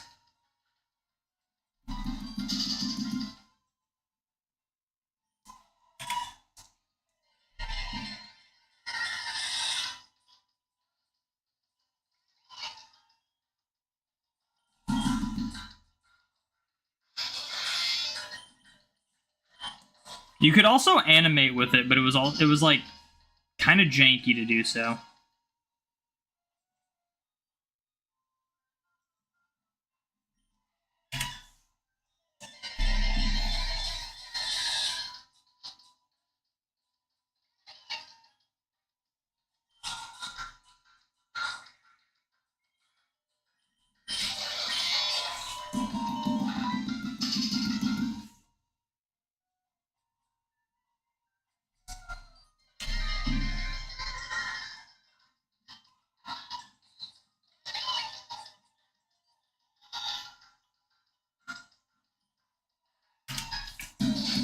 Alright, I am going to take a quick break.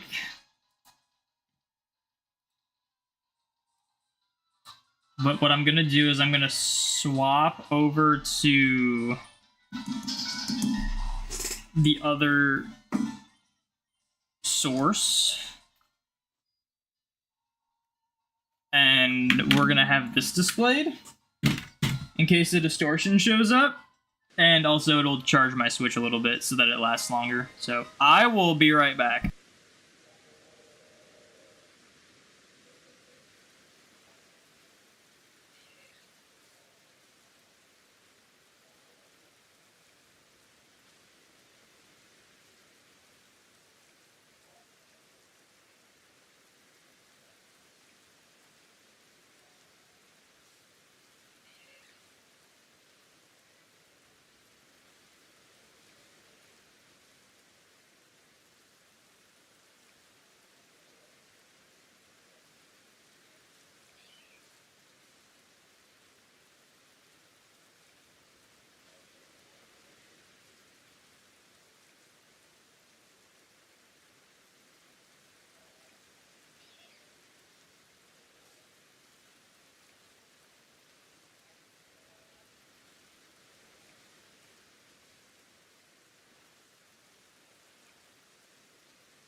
Wow, there wasn't a distortion. That's crazy.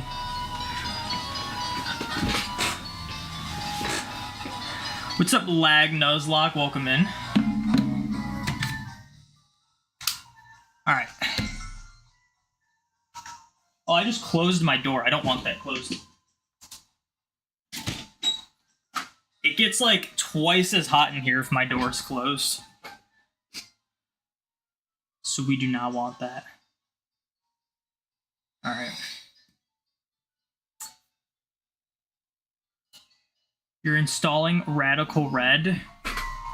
Nice. Never played it.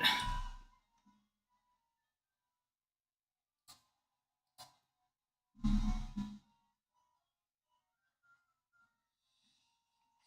feel like this Mew's gonna fall over.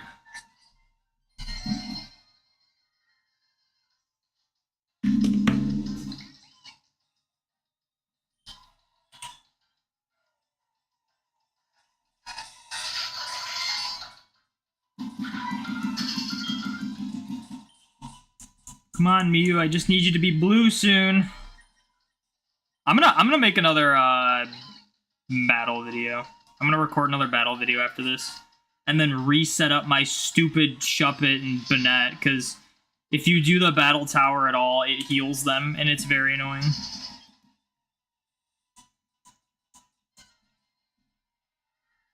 How did I set them up? I think I just ran into an Abra, and then used Will-O-Wisp.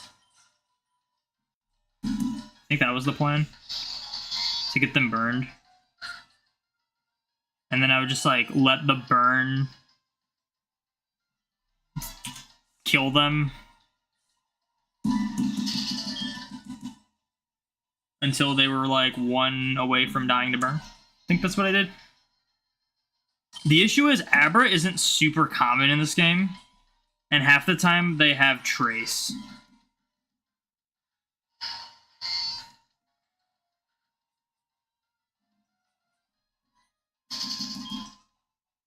So it's kind of annoying to set up these guys for this hunt. Burn is weird, because it's like, realistically, you'd be like, oh, I just have to weaken my Pokemon enough until the burn is, like, one away. But it's like, if you do that, they'll die to burn. You gotta, like, make sure the burn is what causes them to, like, one-shot.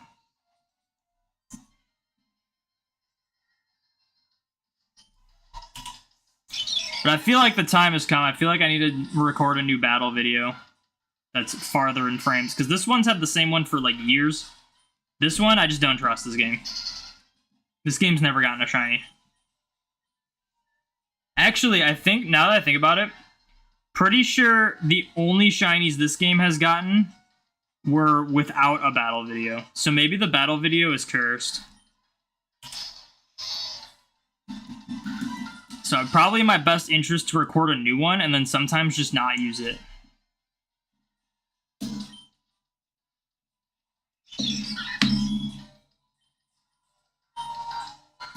Maybe I'm overthinking it. I probably am. I mean, like, let's be real. I stream this for, like, hours at a time. There's so many shiny frames we're passing. It's just one of these times we're gonna hit it.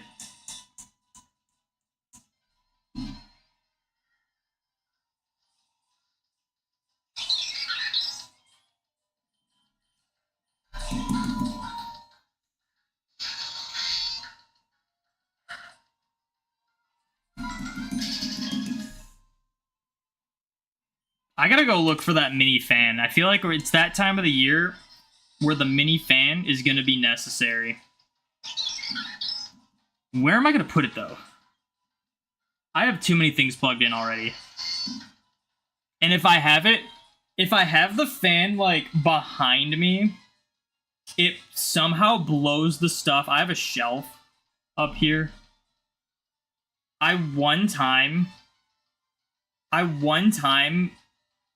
had the fan facing this way, and it blew a bunch of stuff off the shelf. And I was like, alright, not doing that anymore.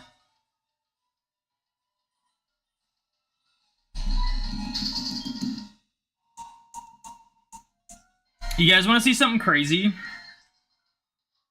I posted this on Twitter, but I was working on a safari hat for Safari Week this year, and I have finished it, and I'm pretty proud of it. It was very difficult to make. What grade are those Charizards? They're all those are 9. Every card that's up there is a 9. It's like a bunch of Shadowless base set, and then there's the unlimited Charizard. I pulled the 2 Charizards. The other ones I bought online, already graded. All right, I gotta show you guys my my Safari hat.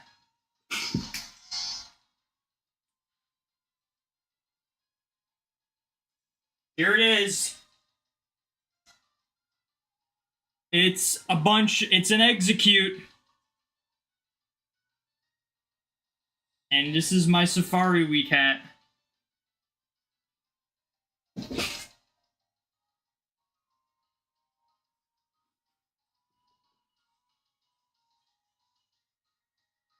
And this is how we're gonna wear the Safari Week hat.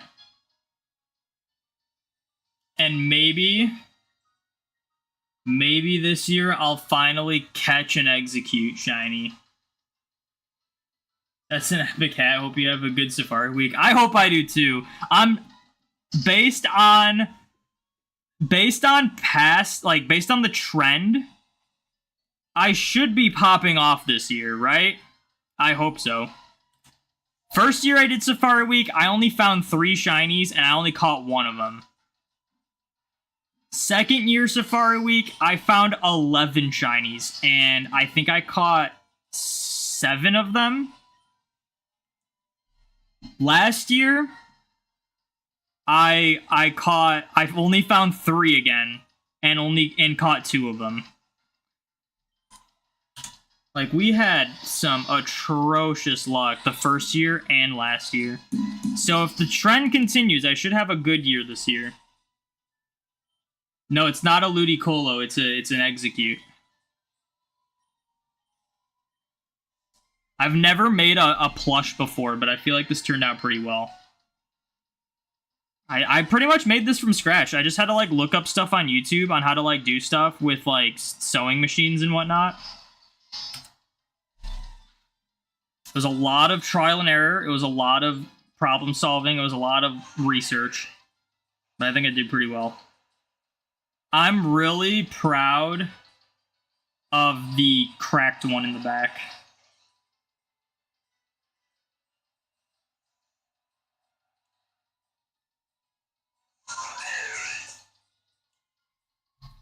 This one over here. This one's my favorite because I pulled it off. It's completely like sealed up. And the yolk's sticking out. You just like tuck it in. And I was like not sure how I was gonna do it. And then I like figured it out. And I can just kind of put the hat on wherever. It doesn't really matter. It's not like I personally like it this way. This way. Because this is kind of how they're positioned in the game.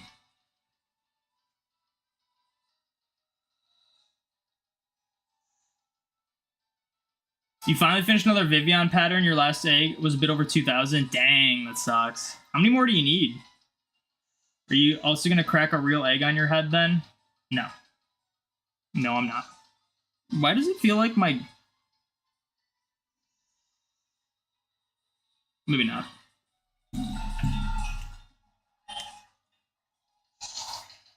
Yeah, here's my Safari Week hat. We're going to be wearing this for Safari Week, and I pray that it's not super hot out because this is going to be a hot hat to wear.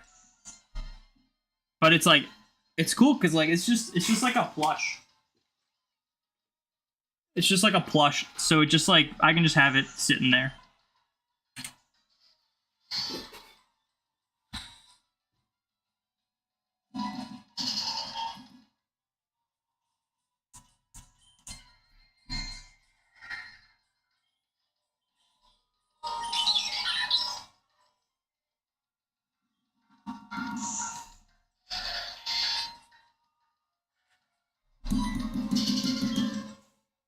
Yeah, it was a crazy process making that hat.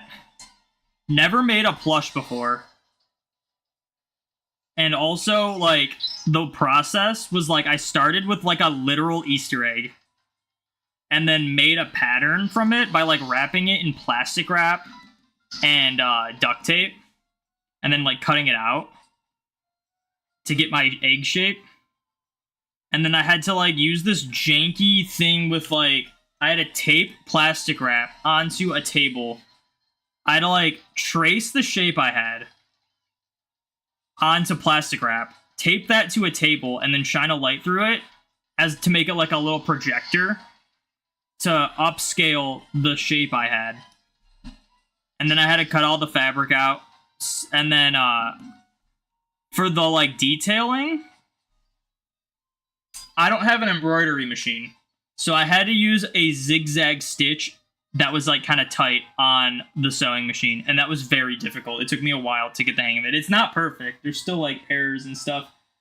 But I mean, I did it for all the cracks, all the faces, and then I had to sew them together and then stuff them and then sew the eggs together so that they would be together. All right, I gotta switch back to distortion time again.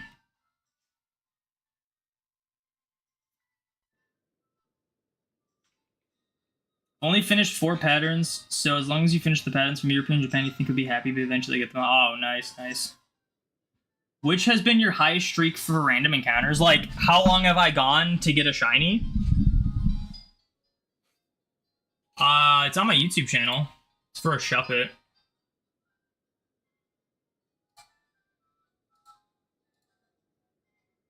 Let's see.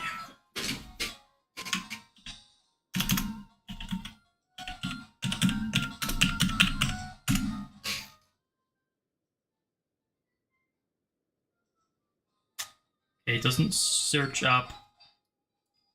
I know what the video is called. What the heck? Okay, YouTube. Stop being weird.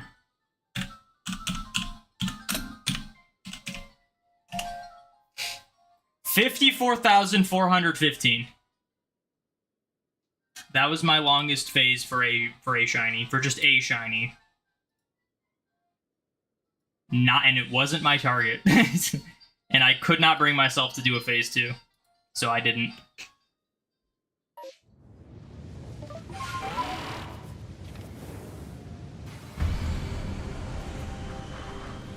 One day I might go back to that Vulpix hunt to try to get a Vulpix, because it's like by far the best way to shiny hunt Vulpix in Gen 3. Is like it's like a repel trick in Emerald's Mount Pyre that gives you, I think it's like 60 or 70% Vulpix. Like, it's really high encounter rate for Vulpix. But I was going so far for that shiny, it was taking literally months across 5 games that I eventually dropped the repel trick, which Vulpix is still like 30%.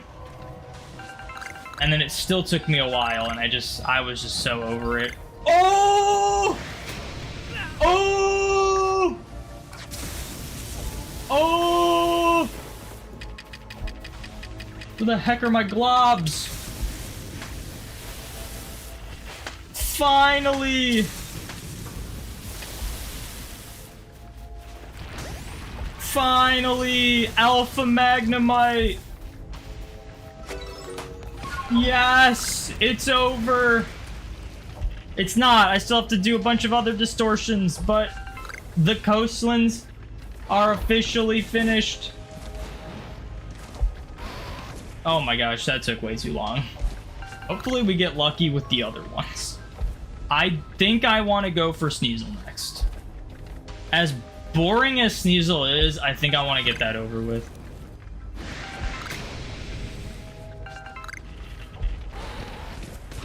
Oh my gosh, dude. It's finally over, this stupid Magnemite, dude. I'm gonna save right now. because I have had my game crash at really bad times. Did I ever tell you about when I perfected everything in the decks in this game? I needed to finish perfecting like the last like 7 or 8 Pokemon in the decks, and they're all like legendaries, so essentially you just have to like do a bunch of moves with them, strong style, agile style. It took me like 3 hours to get all of them perfected, and literally like probably 20 seconds after I perfected everything, maybe 30, maybe like 30 seconds, and I'm not exaggerating this, like 30 seconds after I perfected everything, my game crashed. So I had to do those like last 8 again from the start. I'm gonna stick around. I'm gonna stick around until we until this distortion ends. Yeah, over 6 times odds for the Shuppet. And it was the thing is, like, Shuppet's a cool shiny, and funny enough, it's the Shuppet I'm using in this Mew hunt that you guys are seeing. It's a cool shiny, don't get me wrong, but like when you go that far for a shiny and you get the most common thing that isn't your target, it's pretty disappointing, especially because Vulpix was only like a little less likely. Like they're almost even in like their rarities, like the encounter rate, they're almost even. And to just get like the expected thing that you didn't want, pretty disappointing. It's not over, but it's over here exactly. Perfecting shiny lock dex entries is a commitment and a half. Yeah, I mean, I just did everything. I was like, why not? Especially because I think it'd be cool to why are there Drifloons? It ain't nighttime. I guess it's like almost nighttime or daytime.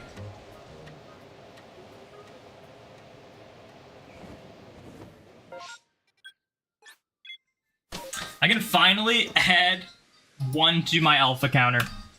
315 out of 322, baby. Get me out of these coastlands.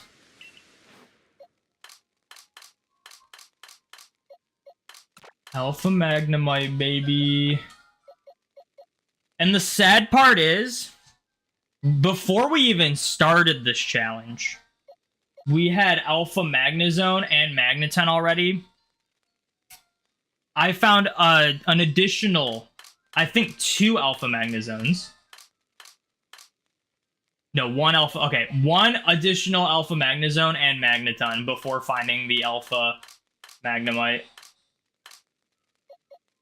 This page is finished. This is Porygon. This is the female Sneasel and Weavile. This is the Cranidos. That's all we need left. I think I'm gonna do the Sneasel next, just because I'm a little hopeful. I feel like it didn't take me that long to get Alpha Sneasel and Weavile, so I just gotta hope that it's they're female this time. And also hope we don't get... I think there's something else. No, I think it's only Sneasel.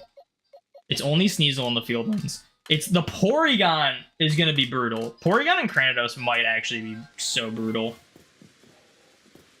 Just because with Porygon, there's always a chance you just get stuff from the Cyndaquil line.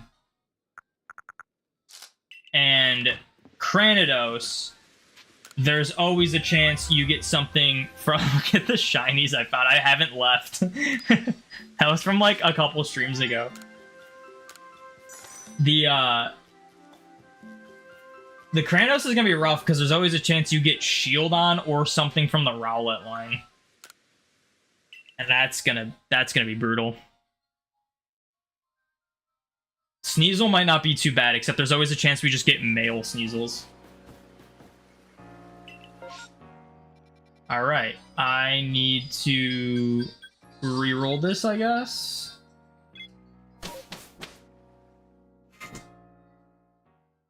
I'm gonna stop the recording though and save it.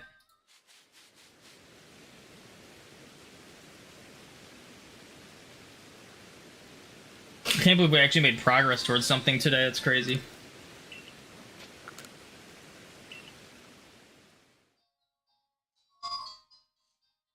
Only 7 more of those awful Distortion exclusives. Do you know what's funny too? Is that I was so convinced that the Distortions weren't going to be that bad. Because going into this, I was like, alright. I wasn't even like targeting Distortions really. I wasn't even targeting Distortions. I would just, if they showed up, I would go to them. And I ended up finding like 4 or 5 of the Distortion exclusives just randomly before I got a single Burmy. And I was like, yeah, the Burmies are going to be ridiculous. And I ended up getting a bunch of Burmies before the Distortions. Imagine making progress couldn't be me. Hey man, it took me a very long time to get 1 additional alpha for this challenge. Now, I'm gonna save again.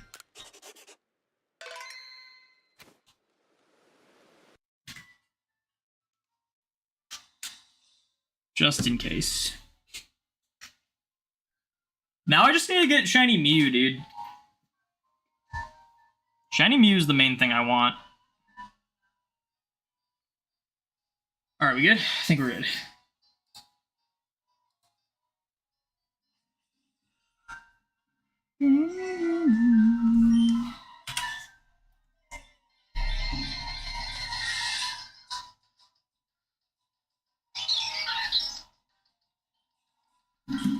I can't believe I found multiple Alpha Magnezones, multiple Alpha Magnetons, and a shiny Magnemite before an Alpha Magnemite. But we finally got the Alpha Magnemite.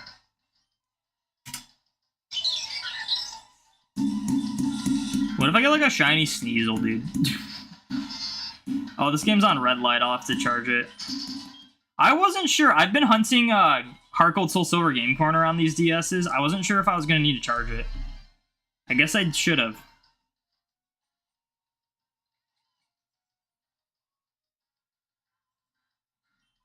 Alright, let me grab my charger.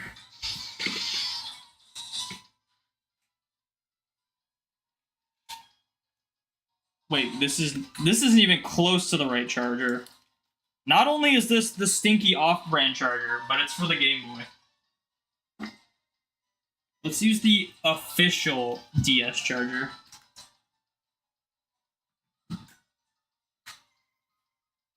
Alright, let's see if we can get this in here without knocking Mew over. Almost there. There we go. Alright, cool. Un Mew Salvaje! No way, dude.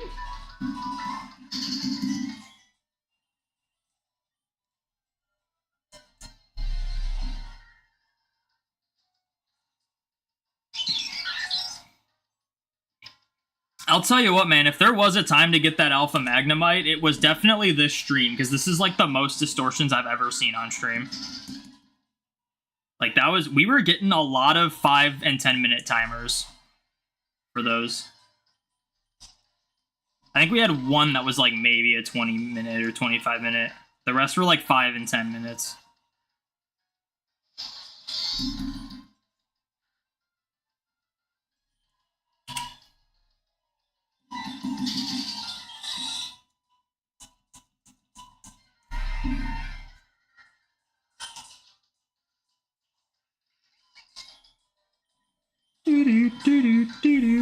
This guy, Puppet Fever right here. That's the one. 54,000, man. I hope I never even go close to that again, even though I kind of do often. I say close. Close is a relative term. Because I would honestly consider 35,000+ close to that number, even though it's still 20,000 away, you know? Or 15,000 away. Time for a 40-minute wait into reset weather. True. That was like most of what we were dealing with, though. Like, it's crazy. That's why I think the system's flawed. Because if you have to wait 40 minutes for a distortion, you're extremely likely during those 40 minutes to get a weather that will reset the timer. Like, that's such a flaw. That's why I think the weather shouldn't affect the distortions.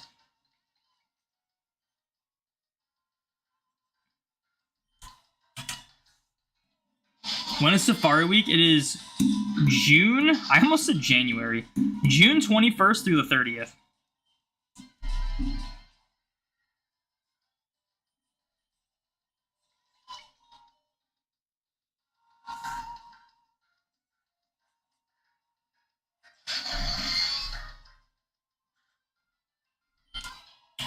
It is just the last week of June.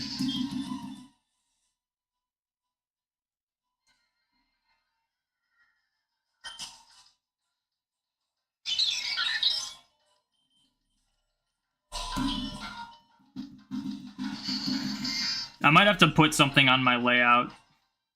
I'm getting a lot of asks about that. I want to say Absol has tweeted the official date.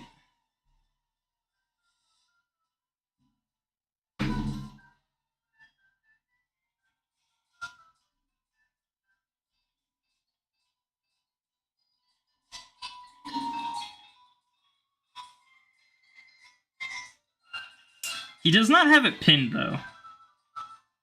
So you would probably have to scroll down pretty far to see it, I guess.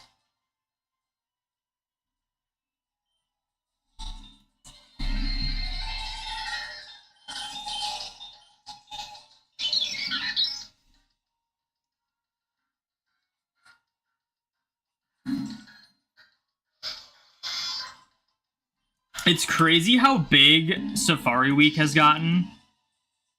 I wonder if, like, the Pokemon Company is, like, aware of it. Wonder if they'll, like, it'll encourage them to add a Safari Zone in, like, a later game. What's up, P-Chowns? Welcome in.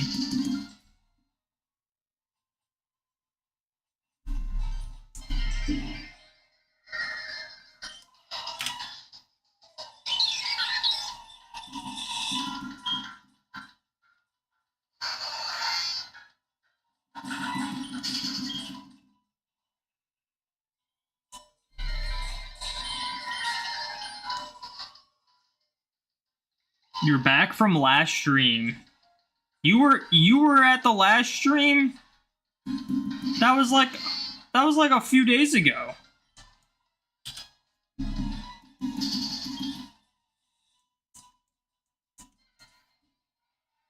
You were stuck in last stream. That's crazy. Safari Zone with Legend style catching.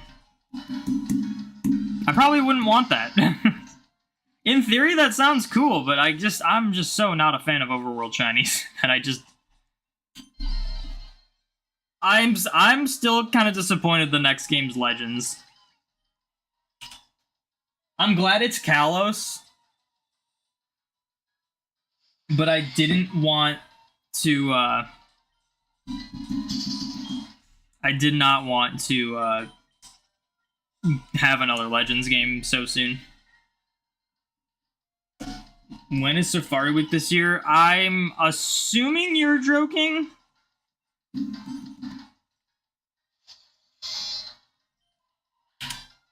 Because I literally just answered someone else asking that. So I guess go back like a minute in the stream and you'll get your answer. Ash Greninja better be in there or Pokemon has issues with you. Dude, they discontinued Ash. I don't think anything Ash related is going to be in future games, if I'm being honest.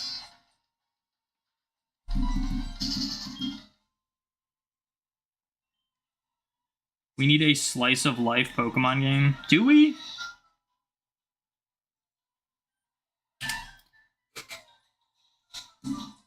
The theory I have, which I know will just like not be true, is that Legends ZA is not gonna be anything like Legends Arceus. It's gonna be like the main thing instead of filling out the Pokedex. The main goal is gonna be like a city tycoon style game where you're like building Lumia City and like expanding it and stuff. And like maybe you catch Pokemon to like help you with that. You have to catch like specific Pokemon. That's my like wild theory that I don't think is true at all, but that's just, I think it'd be crazy if they completely turn the franchise upside down and it's like completely different from the last Legends game. Ash Greninja was retcon, it's not canon anymore? I don't know what you mean by that.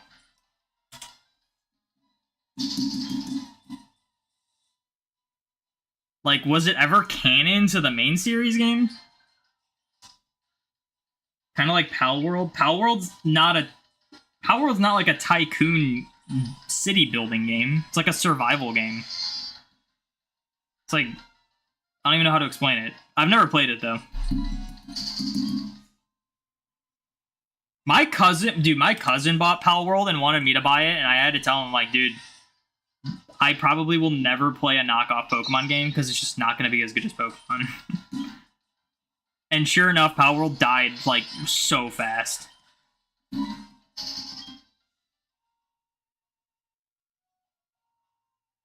It at least existed prior to Gen 3. Oh, no, so it didn't get retconned. It just got, like, removed from Gen 9. Which I knew that. But I think, here's the thing. I don't think it's because they, like, are deleting Ash Greninja from existence canonically. I don't think the type of Pokemon you encounter or can see have anything to do with canon. I don't think Pokemon, in terms of main series, has a very solid canon to it. I think there's loose canon in Pokemon mainline games, but I don't think there's like a very solid structural canon.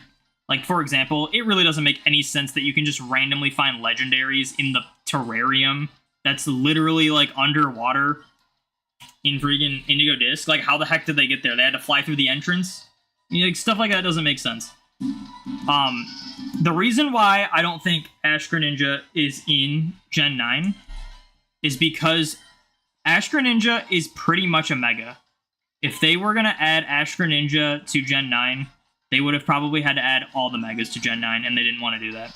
But now that they're doing Megas, I think if they just retcon it in the way of saying it's not called Ash Greninja anymore, then there's a solid chance we'll see it in Legends ZA. But I don't know. I feel like they're gonna just remove anything that's Ash related because they discontinued Ash.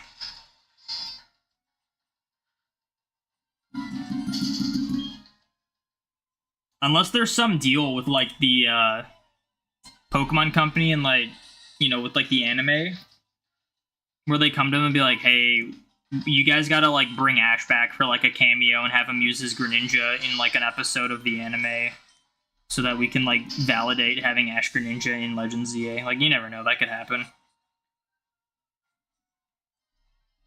But yeah. I'm pretty sure the only reason it's not in Gen 9 is because it's pretty much a Mega. So instead they just had it buff its stats. Ash Greninja is basically Lycanroc Dusk. It's there because of the anime. Dusk Lycanroc is because of the anime? I feel like that's not the case.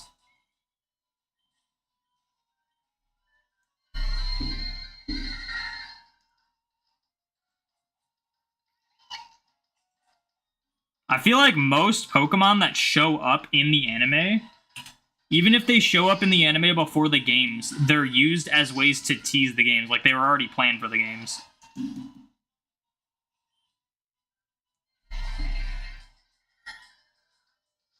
It was in the anime, but again, like I just said, it was probably already planned in Ultra Sun, Ultra Moon, and they used that and been like, hey, let's put it in the anime before these games come out to tease the future games, to like show that there's like a new Pokemon coming along.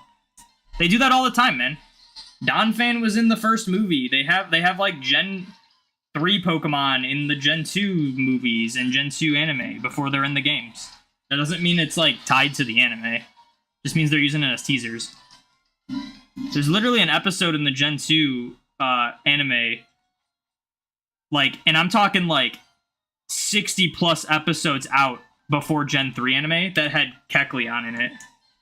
Way before the games came out. Didn't Ash give his Greninja to a ninja clan in the end of the anime? Dude, I have no idea. I've watched through the first, like, 4 seasons of the anime. I don't know anything that's going on past Gen 2. Yeah, Ho in the first episode, Togepi in a majority of the Gen 1 anime. That doesn't mean that those Pokemon are because of the anime. It just means they're teasing them. That's what I think about Ash Greninja, or that's what I think about Lycanroc. But like Ash Greninja and the Ash Hat Pikachus, yes, those are tied to the anime, which is why I can totally not see those ones coming back. Dusk Lycanroc, that was just a teaser, man. It was probably already coded in the games before they even thought to put it in the anime.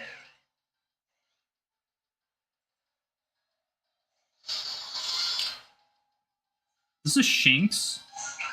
Is it a... Did I just get 2 shinies? Am I crazy? I think I need this Shinx.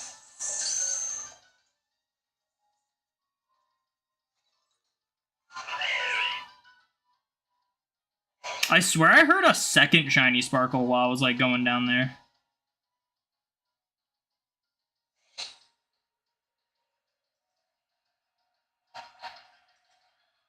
Maybe not. Well, now I'm curious. Did I need that Shinx?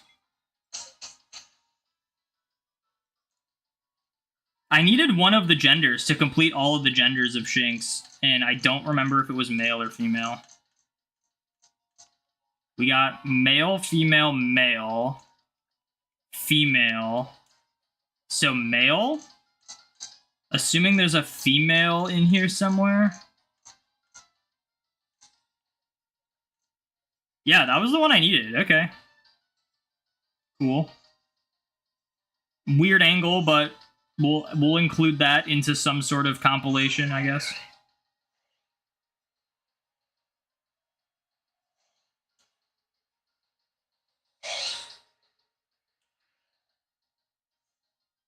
Just hang out with this Wurmple.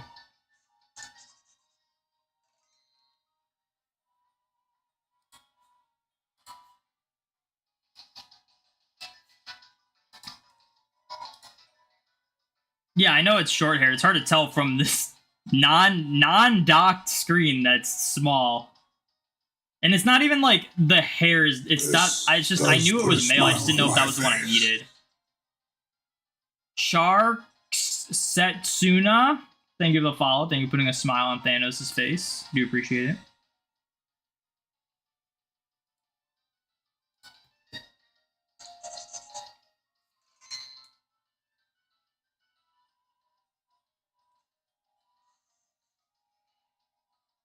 How does anyone play through Legends Arceus and not get 5 million shiny Shinx? You gotta also keep in mind that sometimes luck plays into it. Sometimes I'm doing this thing where I'm in the coastlands for months where Shinx cannot appear. And also, I still have gotten 6 of them. And 2 of them were back-to-back runs. And I also don't just actively shiny hunt in Legends Arceus, because I don't like shiny hunting in overworld shiny games.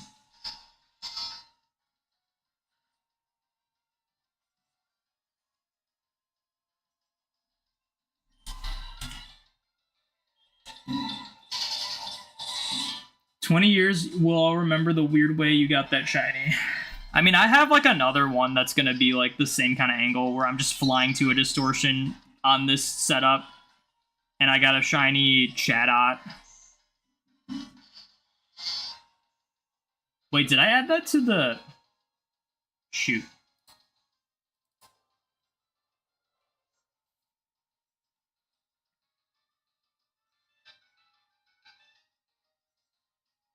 I gotta make sure this is the clip. You're installing Radical Red. Don't mind that. Oh, this ain't it. Oh, did I actually delete it? I didn't delete it, but... I think I put it in the trash. Just out of habit.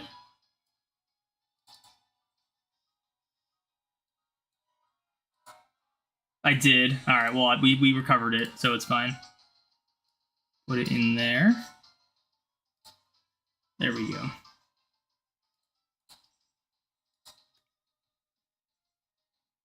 You like Legends Arceus, but Shiny Hunting kind of sucks. You already have 7 Yanma, Krogonk, 11 Hippos, and not even to mention the amount of Bidoof. Yeah, I mean, that's just how overworld shinies are. That's literally going to be any game where there's overworld shinies. Like, that doesn't necessarily mean they're, like, dummy common like they are in, like, Scarlet and Violet. But you're going to be finding them more often, and you're going to be finding a lot of duplicates. That's just how it is. That's why, like, they just overall, like, even though I still think Legends Arceus shiny hunting is infinitely better than Scarlet and Violet, I still wasn't a fan of it. There's a reason why I have literally one shiny reaction, one full odd shiny reaction in Legends Arceus on my YouTube channel, because I just don't enjoy it. It's just not as fun. It's not as fun when it's not like, it doesn't feel super rare to find shinies in a game like that.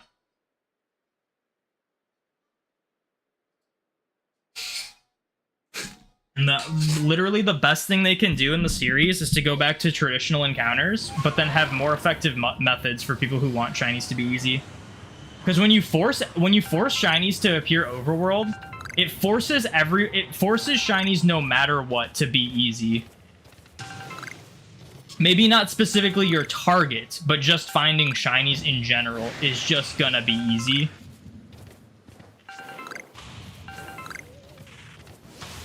And I don't think that's fair. I don't think that's fair to people who like shinies for the rarity. I think if you go back to traditional encounters and make shinies, like, really rare from the start, but then have effective methods for people who want easy shinies, I think that's the best of both worlds. But I don't know. The next game's Legends, so I don't think they're doing that anytime soon, which is such a shame. That's why I'm not really that excited for Legends ZA. I'm excited that it's Kalos. I'm excited that there might be a chance we get Eternal Floette, but I'm probably not going to make that much content on the games. I'm probably not going to enjoy hunting the games. I'll probably enjoy playing through it for the first time, but after that, probably won't be doing much with it. There's so much grass that, like, I feel like it's gonna be a lot harder to find the items. Look at this guy. He's just staring into this, like, crazy looking thing, just like, what's going on?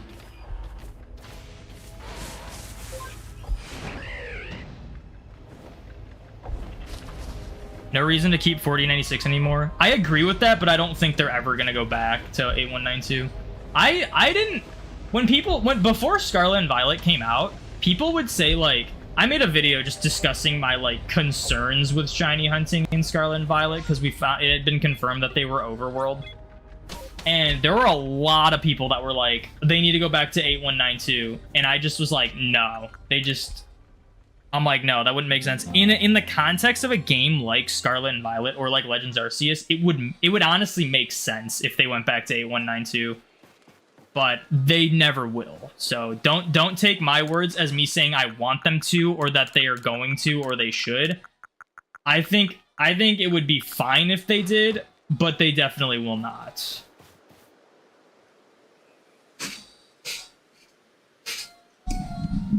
Guys, Safari, I'm gonna do this like right now. Safari week is the last week of June, 21st through the 30th. I've said it like 50 times on stream already. I'm gonna make some things that you guys don't have to ask. I don't even know why. I'm gonna make a thing that says when Safari week is, and I'm still gonna get asked about it. How do you get the Team Galactic suit? It was like an event, I think. Or it might have just been having save data for BDSP or something.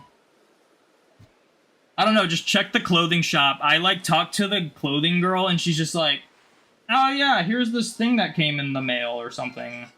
You know? So I didn't know, you know. I feel like getting shiny Arceus is basically as rare shiny Manaphy because of how expensive they are, because of requirements other games allow. I disagree. I think shiny Arceus is way easier to get than shiny Manaphy. Shiny Manaphy is not only cost heavy, but a very difficult thing to shiny hunt, and that will take you hundreds of hours on average to get. Arceus, yeah, there's a cost, not as much of a cost, and also on average will take tens of hours to find. So yeah, I don't think that's true at all. I think that was, what's it called? Mysterious. It's called like Modern Outfit or something.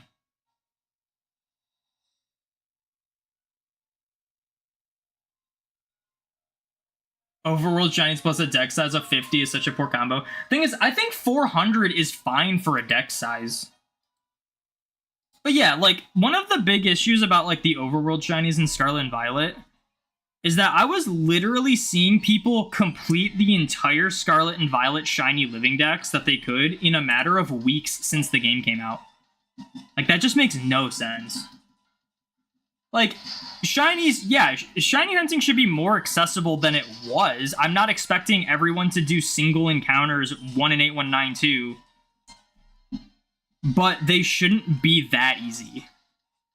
There is a balance, and they have not found their balance.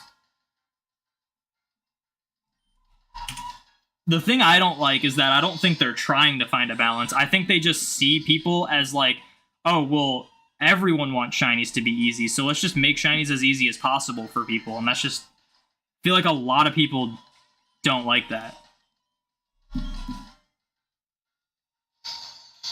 We have all the events from back in the day, all legit. I had some of the old events legit, but I didn't keep them.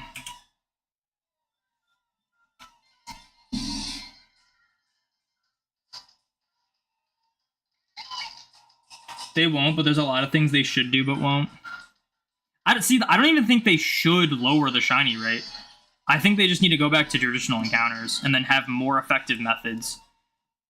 But, like, you guys know my take. Like,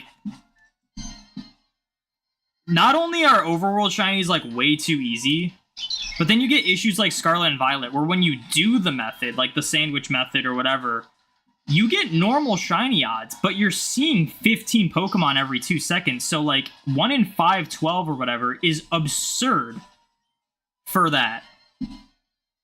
When that's, like, normal shiny rates.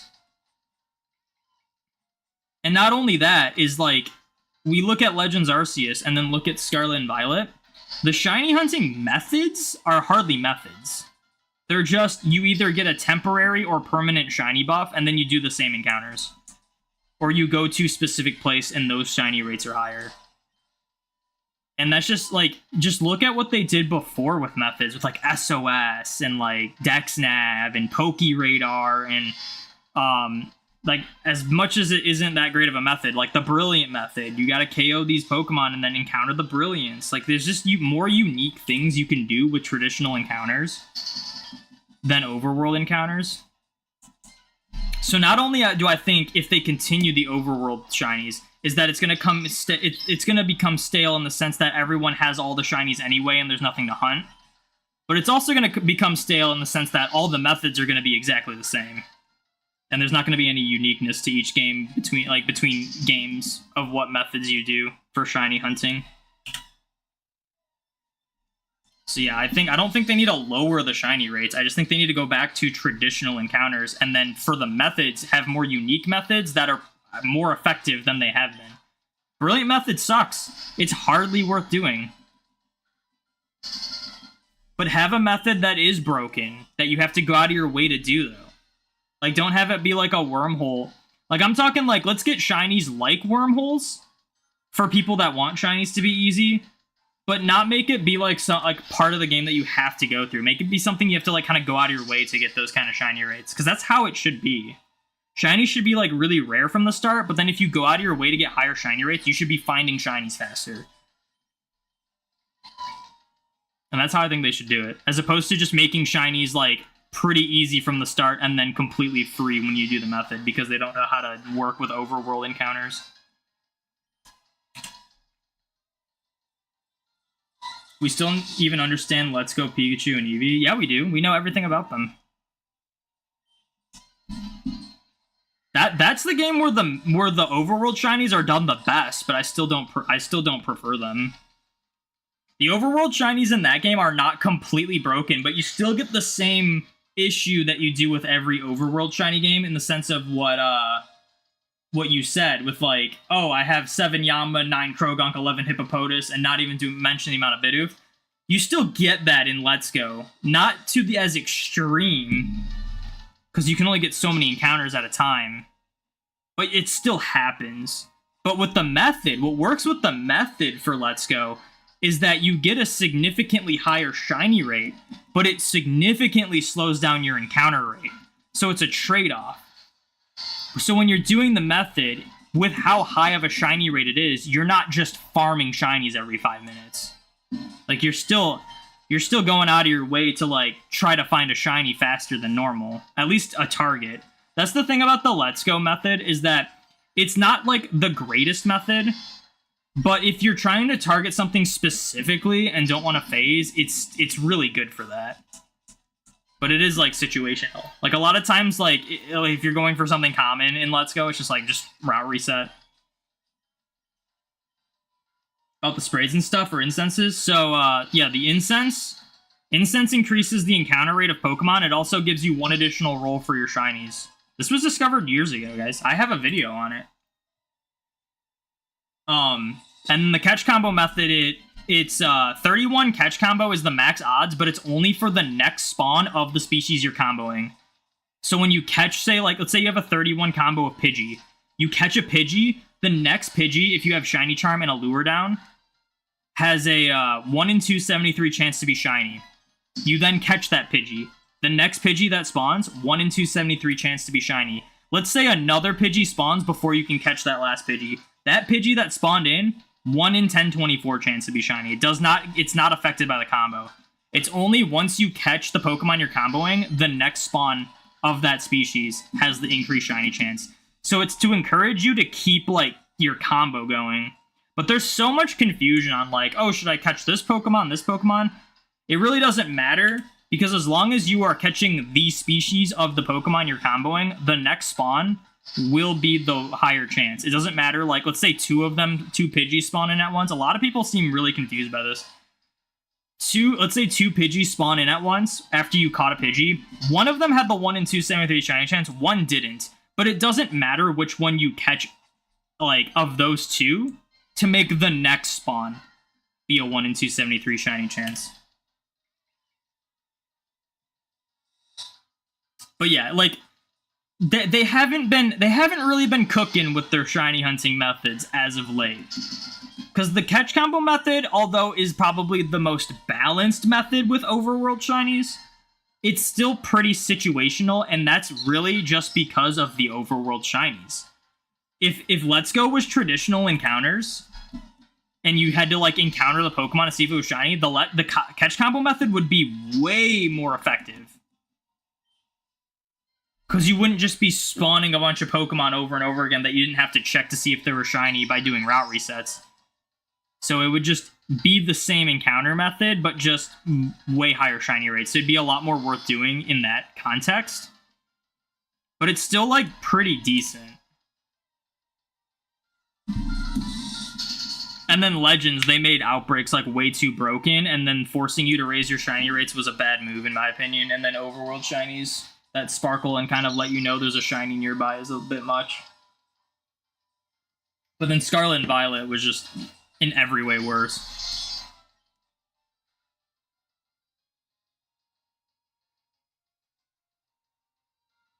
Have you tried to unlock shiny locks in past games? No. I've thought about it, but I just don't know if I'd want to do that. Do you have a shiny from Curry and Sword and Shield? No. I'm going to hunt one soon, though, because I'm trying to get every mark on shinies, and you have to do that for the Curry mark. So eventually, yeah, I'll get one, but not yet. It'll be the last mark I go for my challenge, but I'm only down to 4, and soon I'll be only down to 3 left. Once I get Mew, we're going back to the mark challenge, guys. Well, after Safari Week, at least.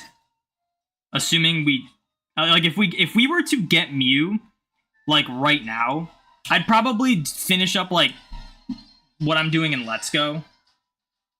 And then maybe do, like, some Milcery.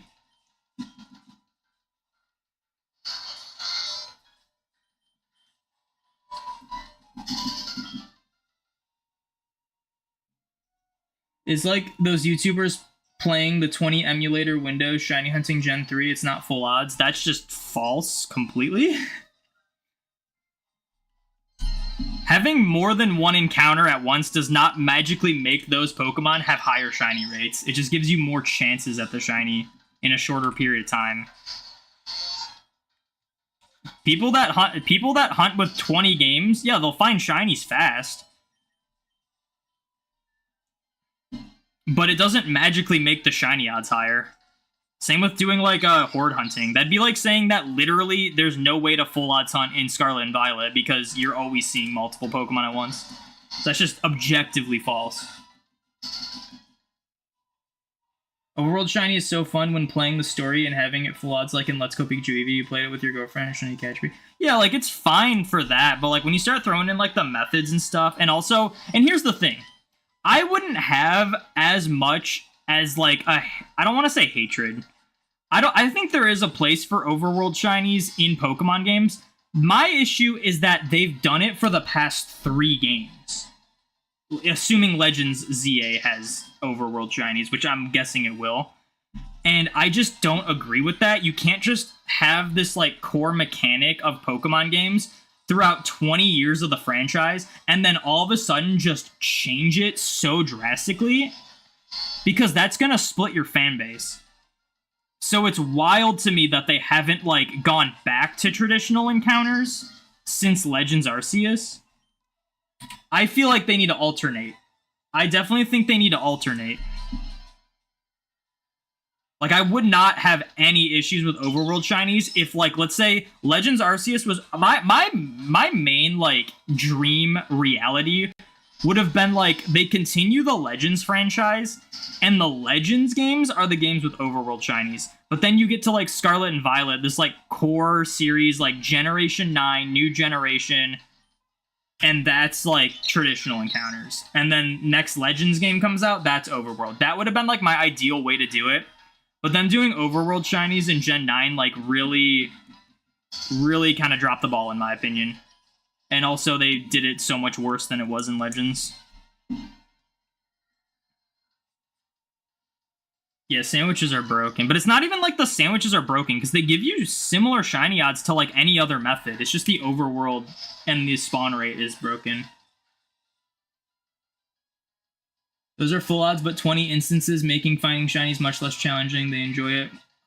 They enjoy it, more power to them, but I feel 20 emulators kind of ruins the point for you. Yeah, I kind of get behind that. And a lot of, actually, like, low-key, the YouTubers I'm sure you're talking about, I don't think use emulators. I think they use, like, physical cartridges and stuff. They just have, like, controller mods so they can control everything.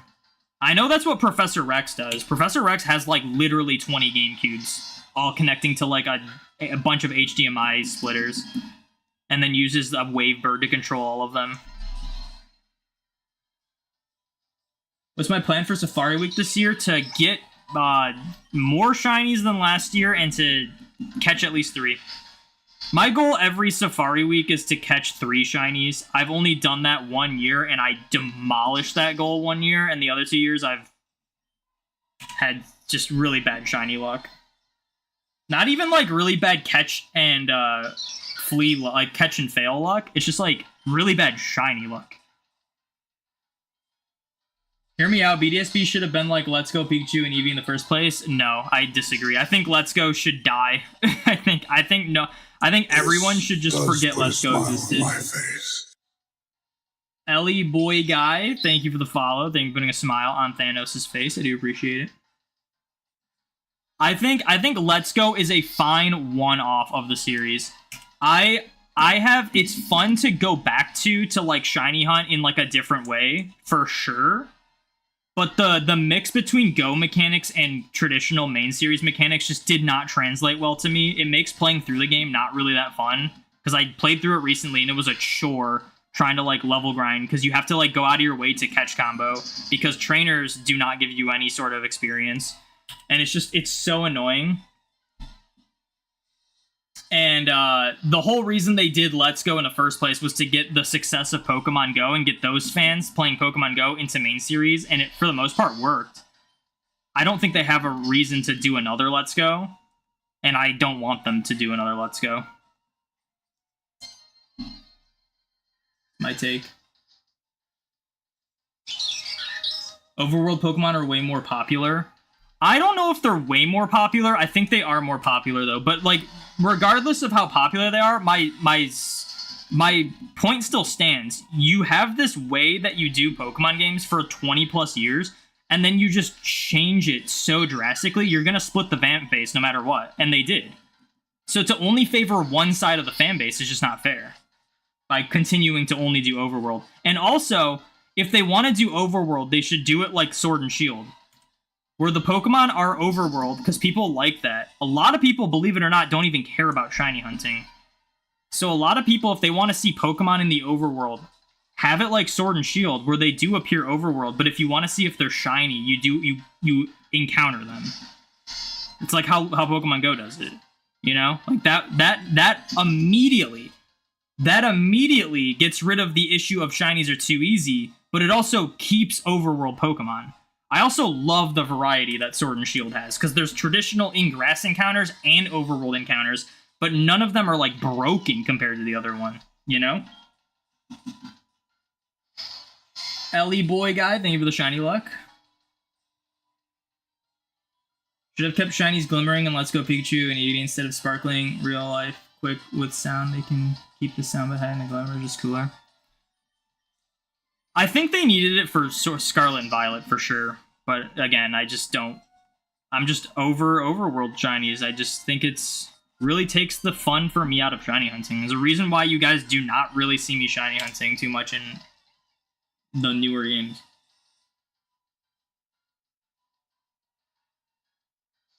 Except to Let's Go. 20 controller modded consoles plus games could pay for a house, probably 2 houses. That's just not true. It's expensive, don't get me wrong. But GameCubes are not super expensive. GameCubes aren't super expensive.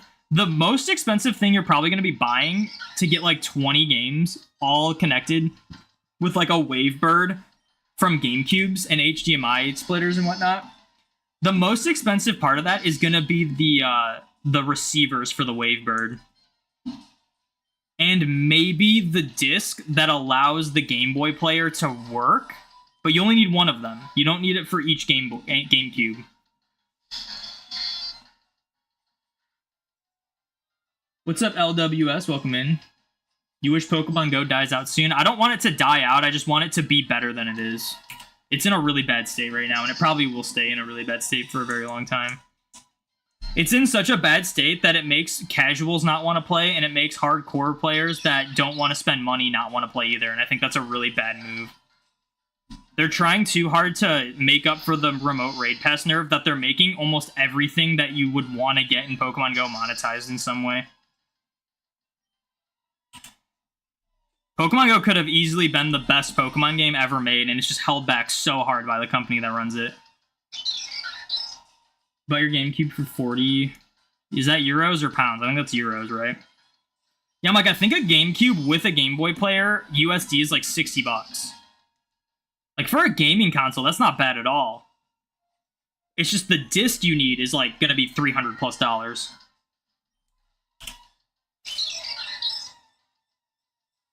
Pokemon Go needs to give us more of the shiny like mythicals before it does, though. No, they just need to make the shiny mythicals available, dude. Well, I made this point on stream like a few streams ago, but like it's very obvious to a lot of people that the reason why they're shiny locking so much in the main series game is because they make more money making them shiny available in Go. So, like, for example, why would you be able to reset for a shiny Raikou for free when you can spend upwards of like $50 plus if you're unlucky to get a shiny Raikou in Pokemon Go, you know? And to me, I think that's so ridiculous because if they want to monetize shinies, have them be huntable via DLC. Sword and Shield, the DLC is like so worth it just for Dynamax Adventures alone. Scarlet and Violet, they should have made the legendaries from the DLC huntable, because you are still locking them behind a paywall. So it's absurd that especially the returning legendaries are not huntable in Scarlet and Violet's DLC. In my opinion, that DLC is a huge scam. Want to be cheaper with a Wii? You can't play Game Boy games on a Wii.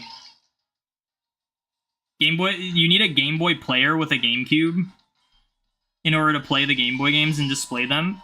So you would need a GameCube. You just don't really like Pokemon Go getting so much event and continued updates when there's a main game. It's like 1 to 2 years in a small bunch and dies after. Yeah, that's different though. That's just how the games are run. I think they need to do a better job running the main series games. And Niantic needs to slow down with events in Pokemon Go and focus more on quality stuff. And then stop monetizing as much.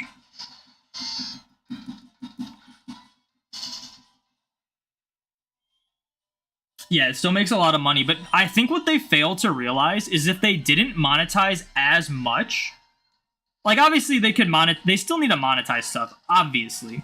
But if they didn't monetize as much, they would get more people interested in playing, and then more people as a result would be spending money on the game anyway, and it would probably result in them making more money overall. But they just are too scared to do that, so what they do is they just make it so that every new shiny or new Pokemon is available either in raids or eggs, and that's like it. So you have to pretty much spend money to have any sort of chance of getting them. And as someone who's free to play, it just makes me not want to play the game.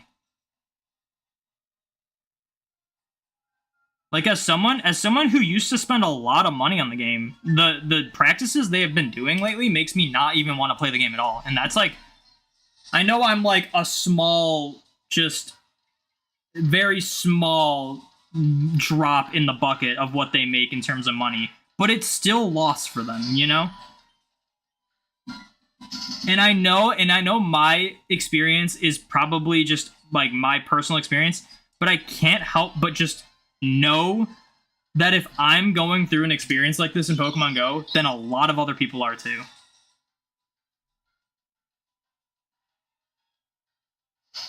You're good. You got your second DTQ member, Stuffle, at $34.96 and at $35.59 for Palpitoad. Nice.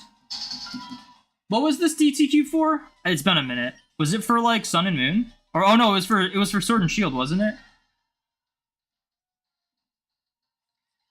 Doesn't Niantic just keep all that money anyways? No, I'm sure the Pokemon Company gets a cut of it. I'm sure the Pokemon Company makes a lot of money off of Go because like they essentially like, think about it. They needed to give Niantic permission to even use Pokemon as an IP.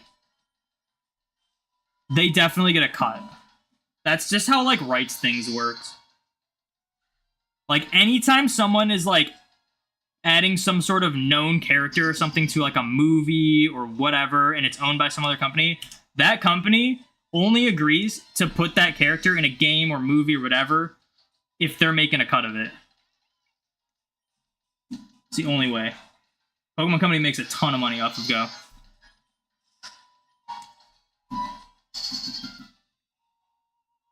Now they also do $15 tickets for shiny mythicals and Go. It's different now. Now it's so before this actually is a little better, but I still think there could be some improvements. Before it was like Kanto Tour. Kanto Tour was a $15 ticket to get like the increased shiny rates and the research for Mew. After that, I think they started, so there was a ticket for Johto Tour, but Shiny Celebi wasn't part of it because they gave out Shiny Celebi for free. But then like Hoenn Tour and Sinnoh Tour, there was like no ticket for the tour event. Everyone just got the same tour event. But then there was a $5 ticket if you wanted the research for the Shiny Mythical. So they're cheaper, but again, they're still monetizing the Shiny Mythicals. That's why they're Shiny locking them in like the modern games. Why be able to Shiny Hunt Jirachi? There hasn't really been a great example, though, because you can Shiny Hunt Shaman in BDSP. But I guess Legends. Like, let's go Legends. Why be able to Shiny Hunt Shaman in Legends when you can just spend $5 to get it, you know?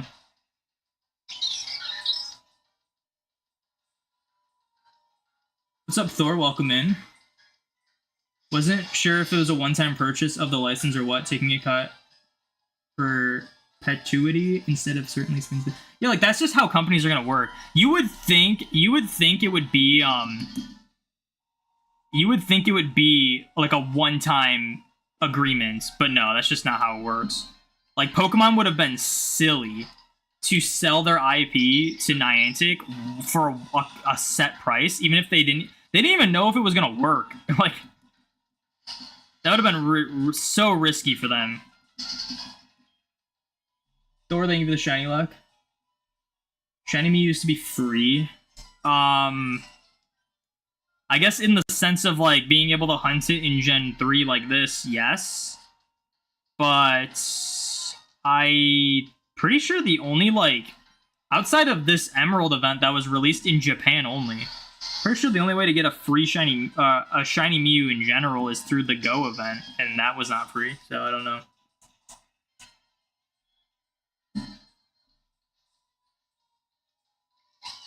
To get the shiny mythical, you need 2 to 3 years of casual play to get the mythical. Yeah, they do make it tough, and I respect that, but the way they've been doing it that's really frustrating is when they like Shiny Shaman was horrendous to do, because it was literally one of the steps was to just wait 21 days. And then the second, because it was like catch a Pokemon on 21 different days. So it's literally like log in once a day, catch one Pokemon for 21 days. The next page, exact same thing. Catch a Pokemon on 21 different days. So you're already waiting 42 days. Then there was like a step where there was no time gate. Then the next step was like interact with your buddy for like 14 days. So overall, you're straight up like waiting like 3 months for this shiny Shaman, and mine ended up being awful IVs. So like I appreciate when they make difficult challenges to get the shiny mythicals, but just straight up telling you to wait 3 months is absurd, and they need to not do that. Like if I really wanted to, I should be able to get that shiny mythical the same day that I bought the ticket, or the same day that the research came out. I think it's ridiculous that they time gate them. Do you think in the future BDSP events will be back? No, I don't. I think the only way to get them is if you like hack or something, or some sort of DNS exploit comes about. They straight up gave you the research for logging in. You're mistaking that with Celebi. Celebi was free, Mew was not. Celebi, they had two times where if you logged in for a certain period of time, you would get free shiny Celebi research, and that was because it was tied in with the Zarude movie. But Mew's only been released twice shiny in Pokemon Go, and it was $15 initially, which I paid the $15 for. And then the second time, if you already had the research, you couldn't get it again, and everyone else got it for $5 the second time, which I was a little annoyed about. Especially because my Mew sucks, and it would have been nice to like have another chance at it. You still haven't gotten the Mew set? You're never doing this hunt? Brother, it's RNG. Just because I'm going this far doesn't mean everyone's going this far. Most people get it way faster than I do. Than I'm going. That's how every shiny hunt is. Doesn't matter if you're doing Mew, doesn't matter if you're doing a Rattata in Fire Red. Some people are just gonna go farther than others. It's just random chance. I'm getting pretty unlucky with it. Most people would not go this far. I would guarantee, I wouldn't guarantee, but I would be, if you were to do this Mew hunt, you would be very likely to get it significantly faster than me.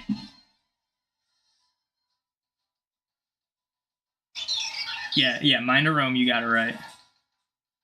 $15 in 2021, $5 for the rerun. We're talking Emerald, that costs Time Machine and an airplane ticket for most people for full legitimacy, true.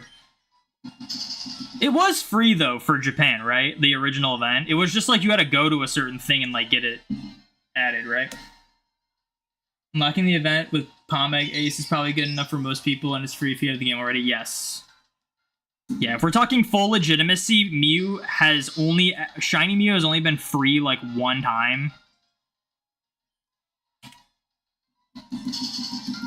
And that was in, like, 2004 or whatever. In Japan only.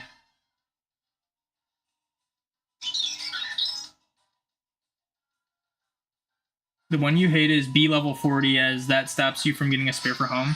It is not hard to get to level 40 in Pokemon Go nowadays. There are so many ways to just farm experience. So if I would say if you want to get if you are stuck on the test for level 40, just keep tabs on like the current events going on. Because a lot of times they do like double, triple, quadruple catch experience for Pokemon Go. And if you can hit excellence in triple or quad times XP with a lucky egg, if you hit excellent throws, you get nearly 10k experience per catch. You can, like, literally, when I needed to get to level 50, Dragon Ball, thank you for the follow. Thank you for putting a smile on Thanos' face. I do appreciate it. When I needed to get to level 50, they had this Bidoof event in Pokemon Go. And I literally got, like, millions of experience in, like, a couple days. Millions. Because of how crazy it is when you get, like, even when there isn't an experience bonus, getting 1,000 experience per catch if you hit an excellent on it is crazy. What about the PC New York Mew? Do you think everyone got lucky back then? Anyone got lucky? I don't know. I don't know enough about that one, if I'm being honest. That's the one where it was like with Celebi too, right? Like shiny Celebi, and they're like super rare.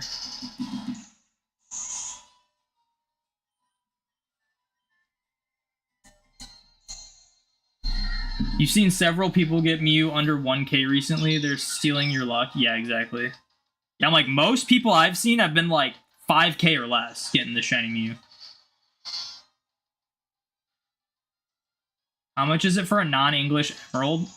Japanese one, I think, because Emerald is like one of the most popular games. I want to say Japanese Emeralds go for like 40, 50 bucks nowadays.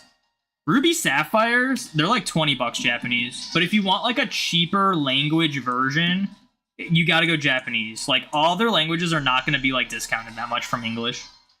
It's gotta be Japanese. Yeah, you believe it was a requirement to go someplace during a pretty limited window of time? Yeah. Yeah, it was pretty limited in Japan, I'm pretty sure. Same with the original Celebi event in Crystal. Shiny Mew fan? I like Shiny Mew. It'd be nice if I got one. Got your Japanese copy a little more than 40 USD. Okay, yeah. Dragon Ball, thank you for the shiny lock. You are the Shiny Mew fan. You have so many Shiny Mews. Would you just like hunt it a bunch of times in these games, or you just like hack a bunch? Yeah, there is a space-time distortion that I am currently waiting to start. You're the second person that's asked that. You guys not see me, like, fly over to the Distortion?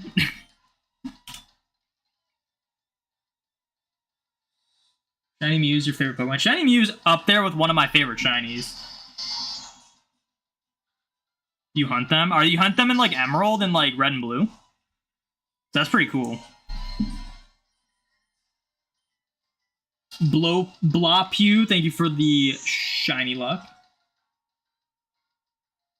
What is the Safari Week? It's more than a week. It's like a 10-day event that's held every June where everyone just shiny hunts in the Safari zones. And it's hosted by Absolblog's Pokemon. And it's really fun because you don't throw your Pokemon out in battle, so you get encounters faster, so a lot of people find like lots of shinies. But it's like also thrilling because they can run. So like you fail shinies, but when you like some people catch some crazy ones and it's just unreal. So it's like it's overall just like a really good time, even though you do fail shinies, and sometimes it really hurts to fail a shiny you want, but it's fun overall. It sucks more to like just get bad shiny luck than to like fail shinies. Like a couple of the years, it was like I was failing shinies, but like I was catching shinies too. But it just sucked because I'd be going like so long and just like not even see a shiny. But when you get like decent luck, like average to above average luck, you see those shinies fast and it's just a good time. All right, let me do something really quick.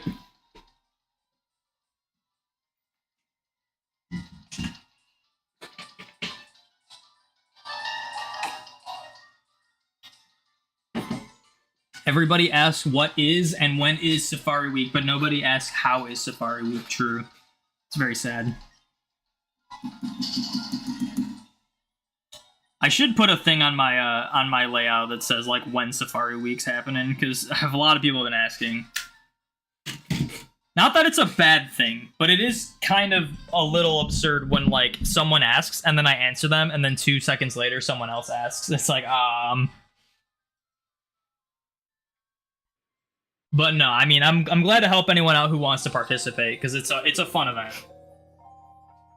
Yeah, this is a Godzilla shirt that I'm wearing. What am I doing? I need to stop the recording because if I find something I need, I do not want it to be a 40-minute recording. That would be not fun. Alright, let's do this. What if we got super lucky with the Weavile and Sneasel? This is a weird spot for a distortion. I don't think I've ever gotten a distortion here. Oh, that was fast. You're already here. Let's see if I can get all the items on this, like, mountain or whatever. There's one over here.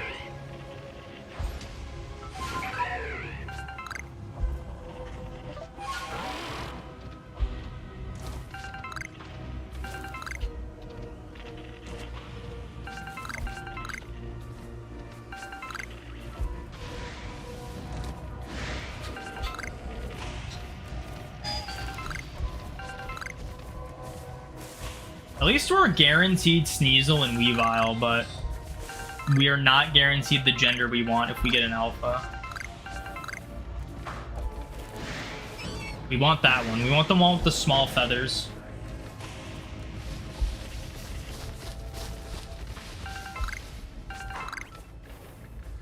Oh. None this time.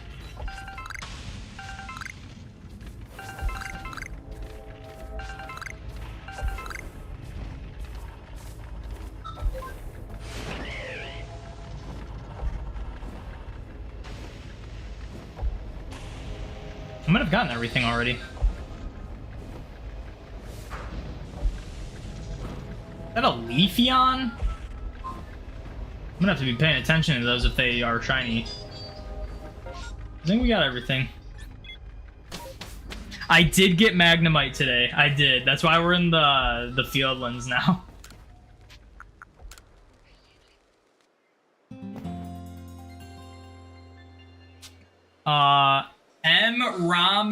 Romney site.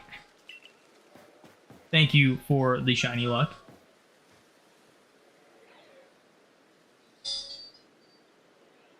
You just go to the barber and trim his feather. Honestly, I wish I could. I still need to find 2 of them regardless. I don't have like extra alpha Sneasels that are the wrong gender. I only have 2. They just happen to be the same gender.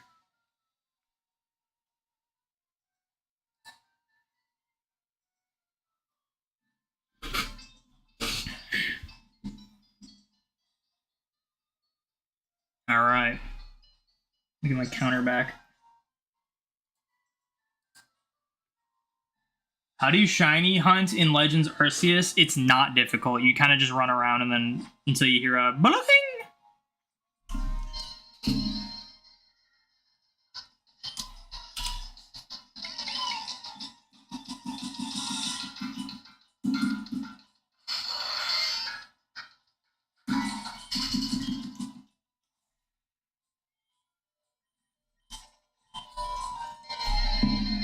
What are we at?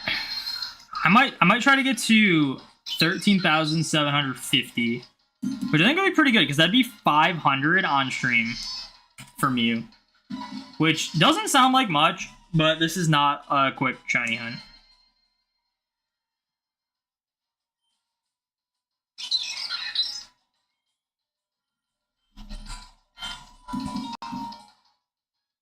It would have been nice to you know, not go close to double odds for this hunt, but hopefully we get it soon.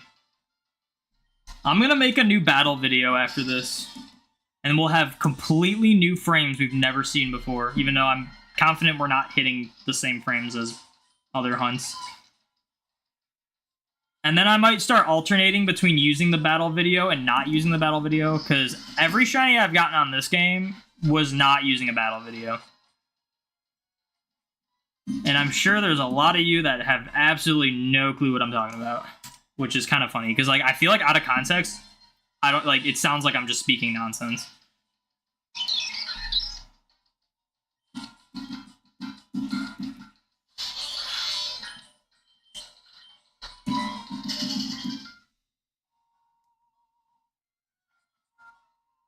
No clue.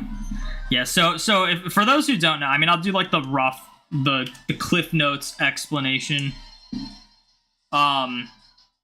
Essentially, Emerald's RNG is broken. There's a reason why I'm not doing soft resets for this Mew, is because the seed of Emerald is always set to 0.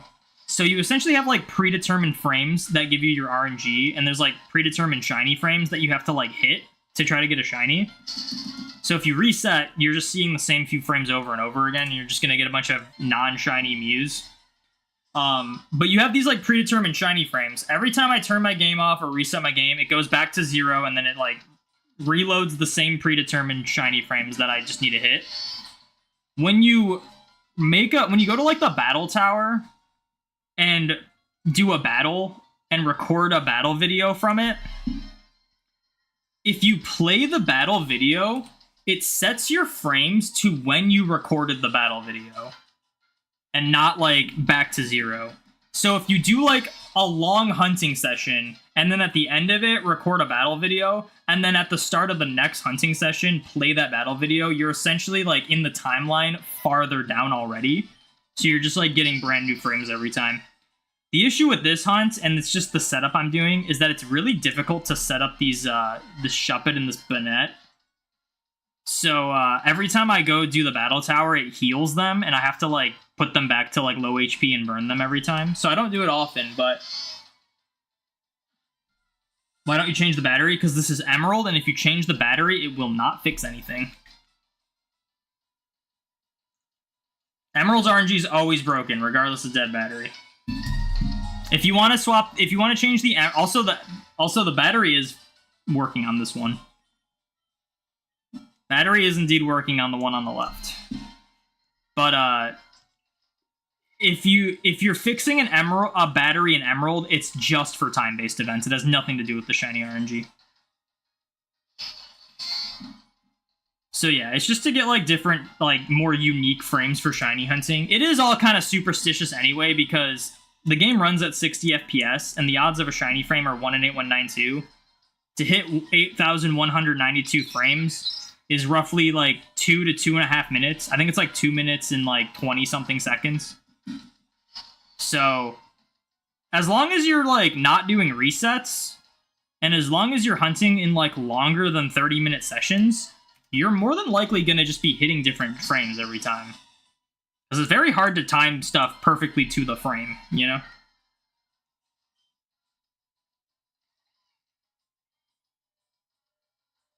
Each 500 gives you almost a 6% chance at a shiny. Not bad at all. Yeah, that's not bad. It doesn't help that I'm this far over odds, though. Will you jump if you get the blue cat? I don't know if I'll jump, but there'll probably be a loud noise involved. This would be RNG manipulation. True. I'm manipulating the RNG to not be giving me the same broken RNG over and over again. Dude, there's people out there that think just doing encounters for shinies is like abusing the RNG. You're abusing the RNG because you're forcing the game to just roll a bunch of Pokemon over and over again until a shiny shows up. I don't know if that's abusing it, but that's just playing the game a lot.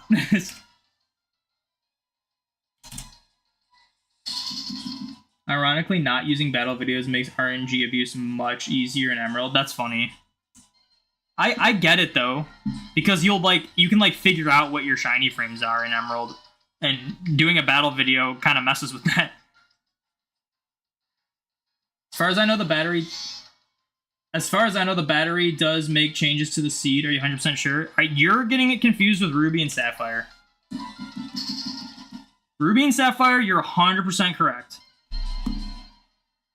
If the battery's dead on Ruby and Sapphire, it gives it the same RNG that Emerald has. But if you replace the battery in Ruby Sapphire, it fixes it. Emerald, it's always broken no matter what you do. The best way to counteract the RNG in Emerald is to do the battle video recording and then like after the end of a hunting session, or to go to that one painting in like Lily Cove. There's like a painting in Lily Cove that will like randomize your seed. But as soon as you reset, it'll go back to normal. So like it's only like if you're gonna do like if you just want like completely random seeds every time you do like a random encounter hunting session or runaway. I think I'm not 100% sure on that one. That one I don't know all the details of, but I'm pretty sure if you just like interact with this like specific painting in Lily Cove, it'll like randomize your seed until you like soft reset or turn off your game. Then it'll go back to normal. So like what some people do is like before every hunting session, they'll just go and interact with that painting.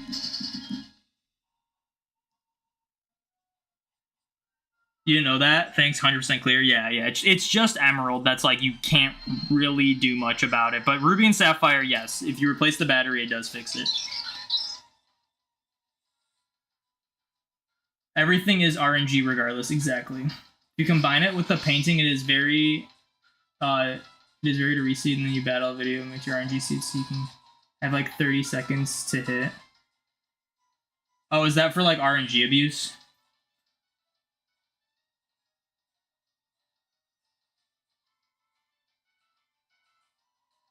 Just interact with a Pokemon registered. I don't know if you're talking about RNG abuse or the painting thing I'm talking about. Look at the painting in the video, and video record, you can save the new seed in advance. Oh, yeah, that is true. Yeah, you can interact with the painting and then record a battle video, but it'll still be that same seed, you know? It's not like at that point, just record the video. You don't have to do the painting thing. But if you want to, like, start a hunting session, like, completely random frames, then you interact with the painting. I'm pretty sure that's how that works.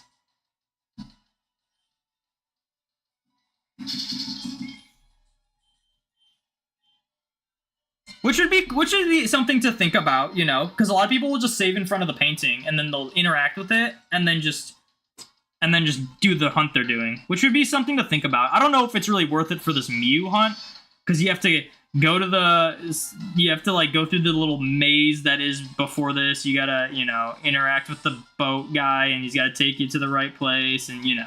So it's a little more weird. But for if you want just like random frames for like a random encounter hunt, that's probably a good option.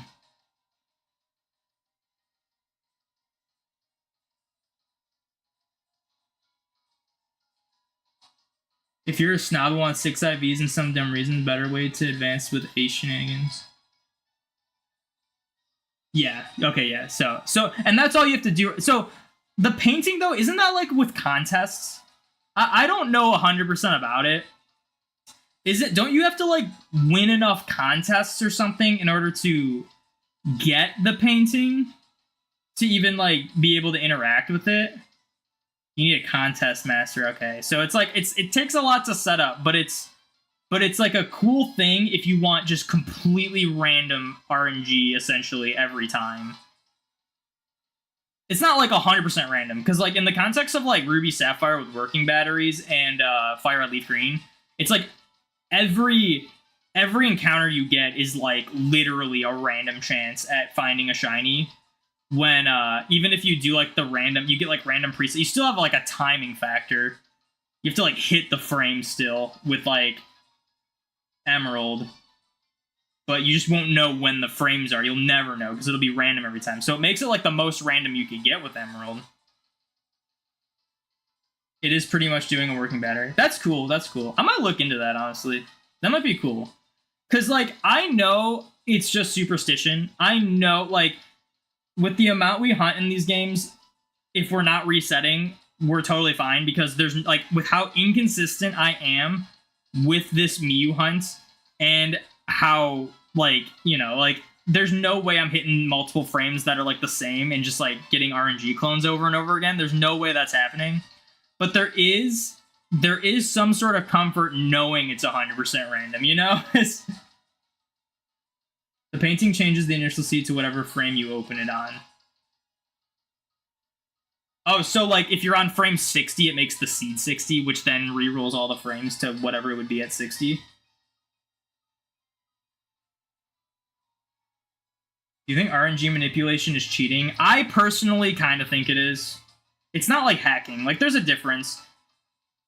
It's cheating is kind of like a personal opinion to a lot of people. I think if I want to be like super strict about it, I think like it's got to be 100% something that is intentional that you can do that is like that makes it 100% legit. Like, for example, I don't consider this Mew 100% legit, but this Mew is as legit as I can get it. But I didn't hack it in. I don't think I necessarily cheated. I just used glitches to get to it. But it really is just like a personal preference. I think RNG abuse is kind of cheap. I think it takes away the point of shinies, so I don't agree with it, really. I think it's cool for, like, learning stuff. Like, there's a lot of knowledge you can get from learning RNG abuse in these games, so, like, that's cool. But to use it to just find shinies to make shinies easier, I think takes away the whole point and is kind of cheesy, you know? So I kind of see it as, like, cheating in my own way, but other people probably would disagree.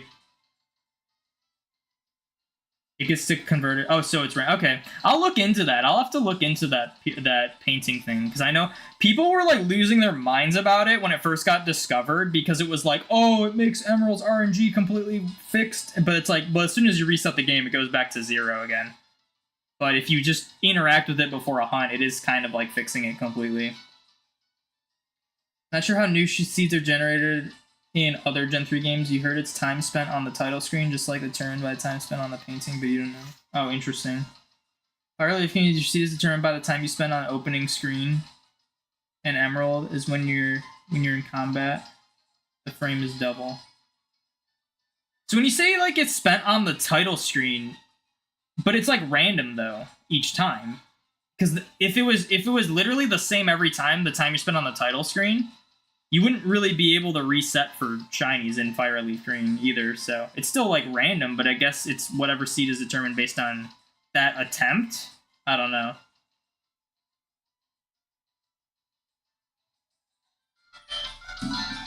Might as well let my frames run out, like just keep running while we do this, we talk about this.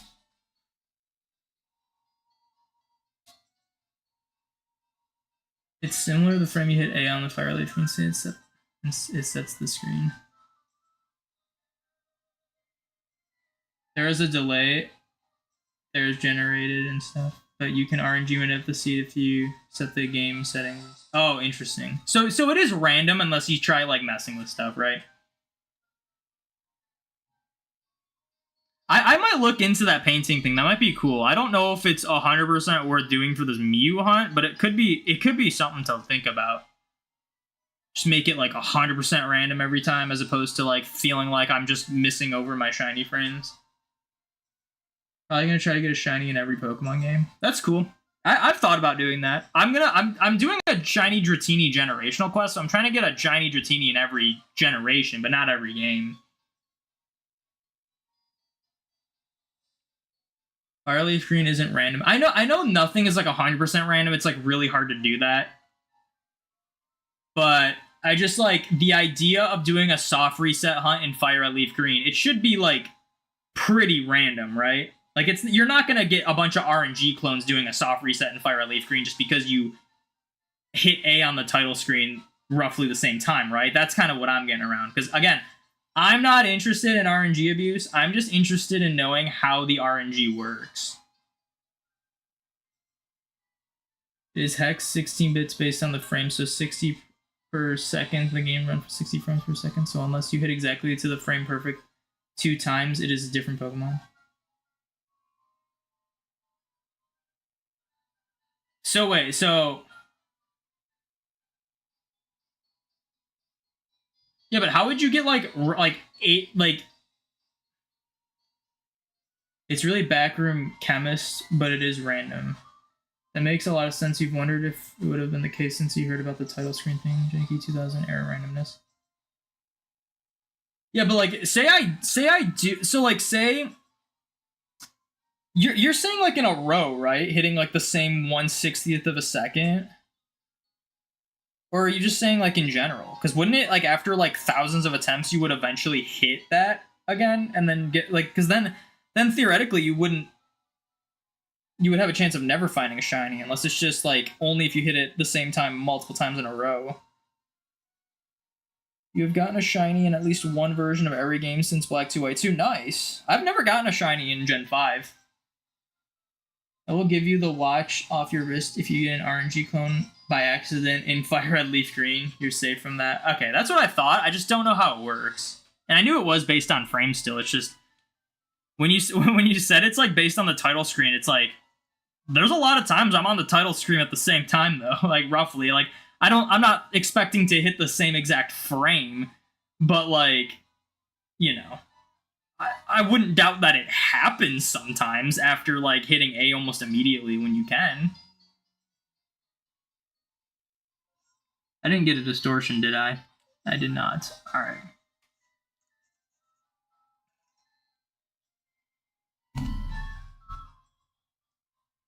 Let me turn this game off. But yeah, I'm gonna do the battle. I'll at least record a new battle video for this. I might look into the painting thing. That might be a very difficult thing to try to pull off. Already with these like Mew hunts set up, you know. But we'll see. To manipulate Pokemon Fire Leaf, you need like 3 perfect inputs on a 1/60 of a second. There's noise. It's faster than. Oh, interesting.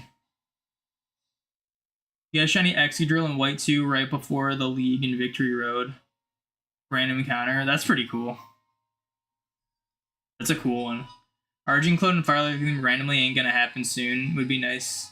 Side stream, get a master rank ribbon. Yeah, I think it's just the.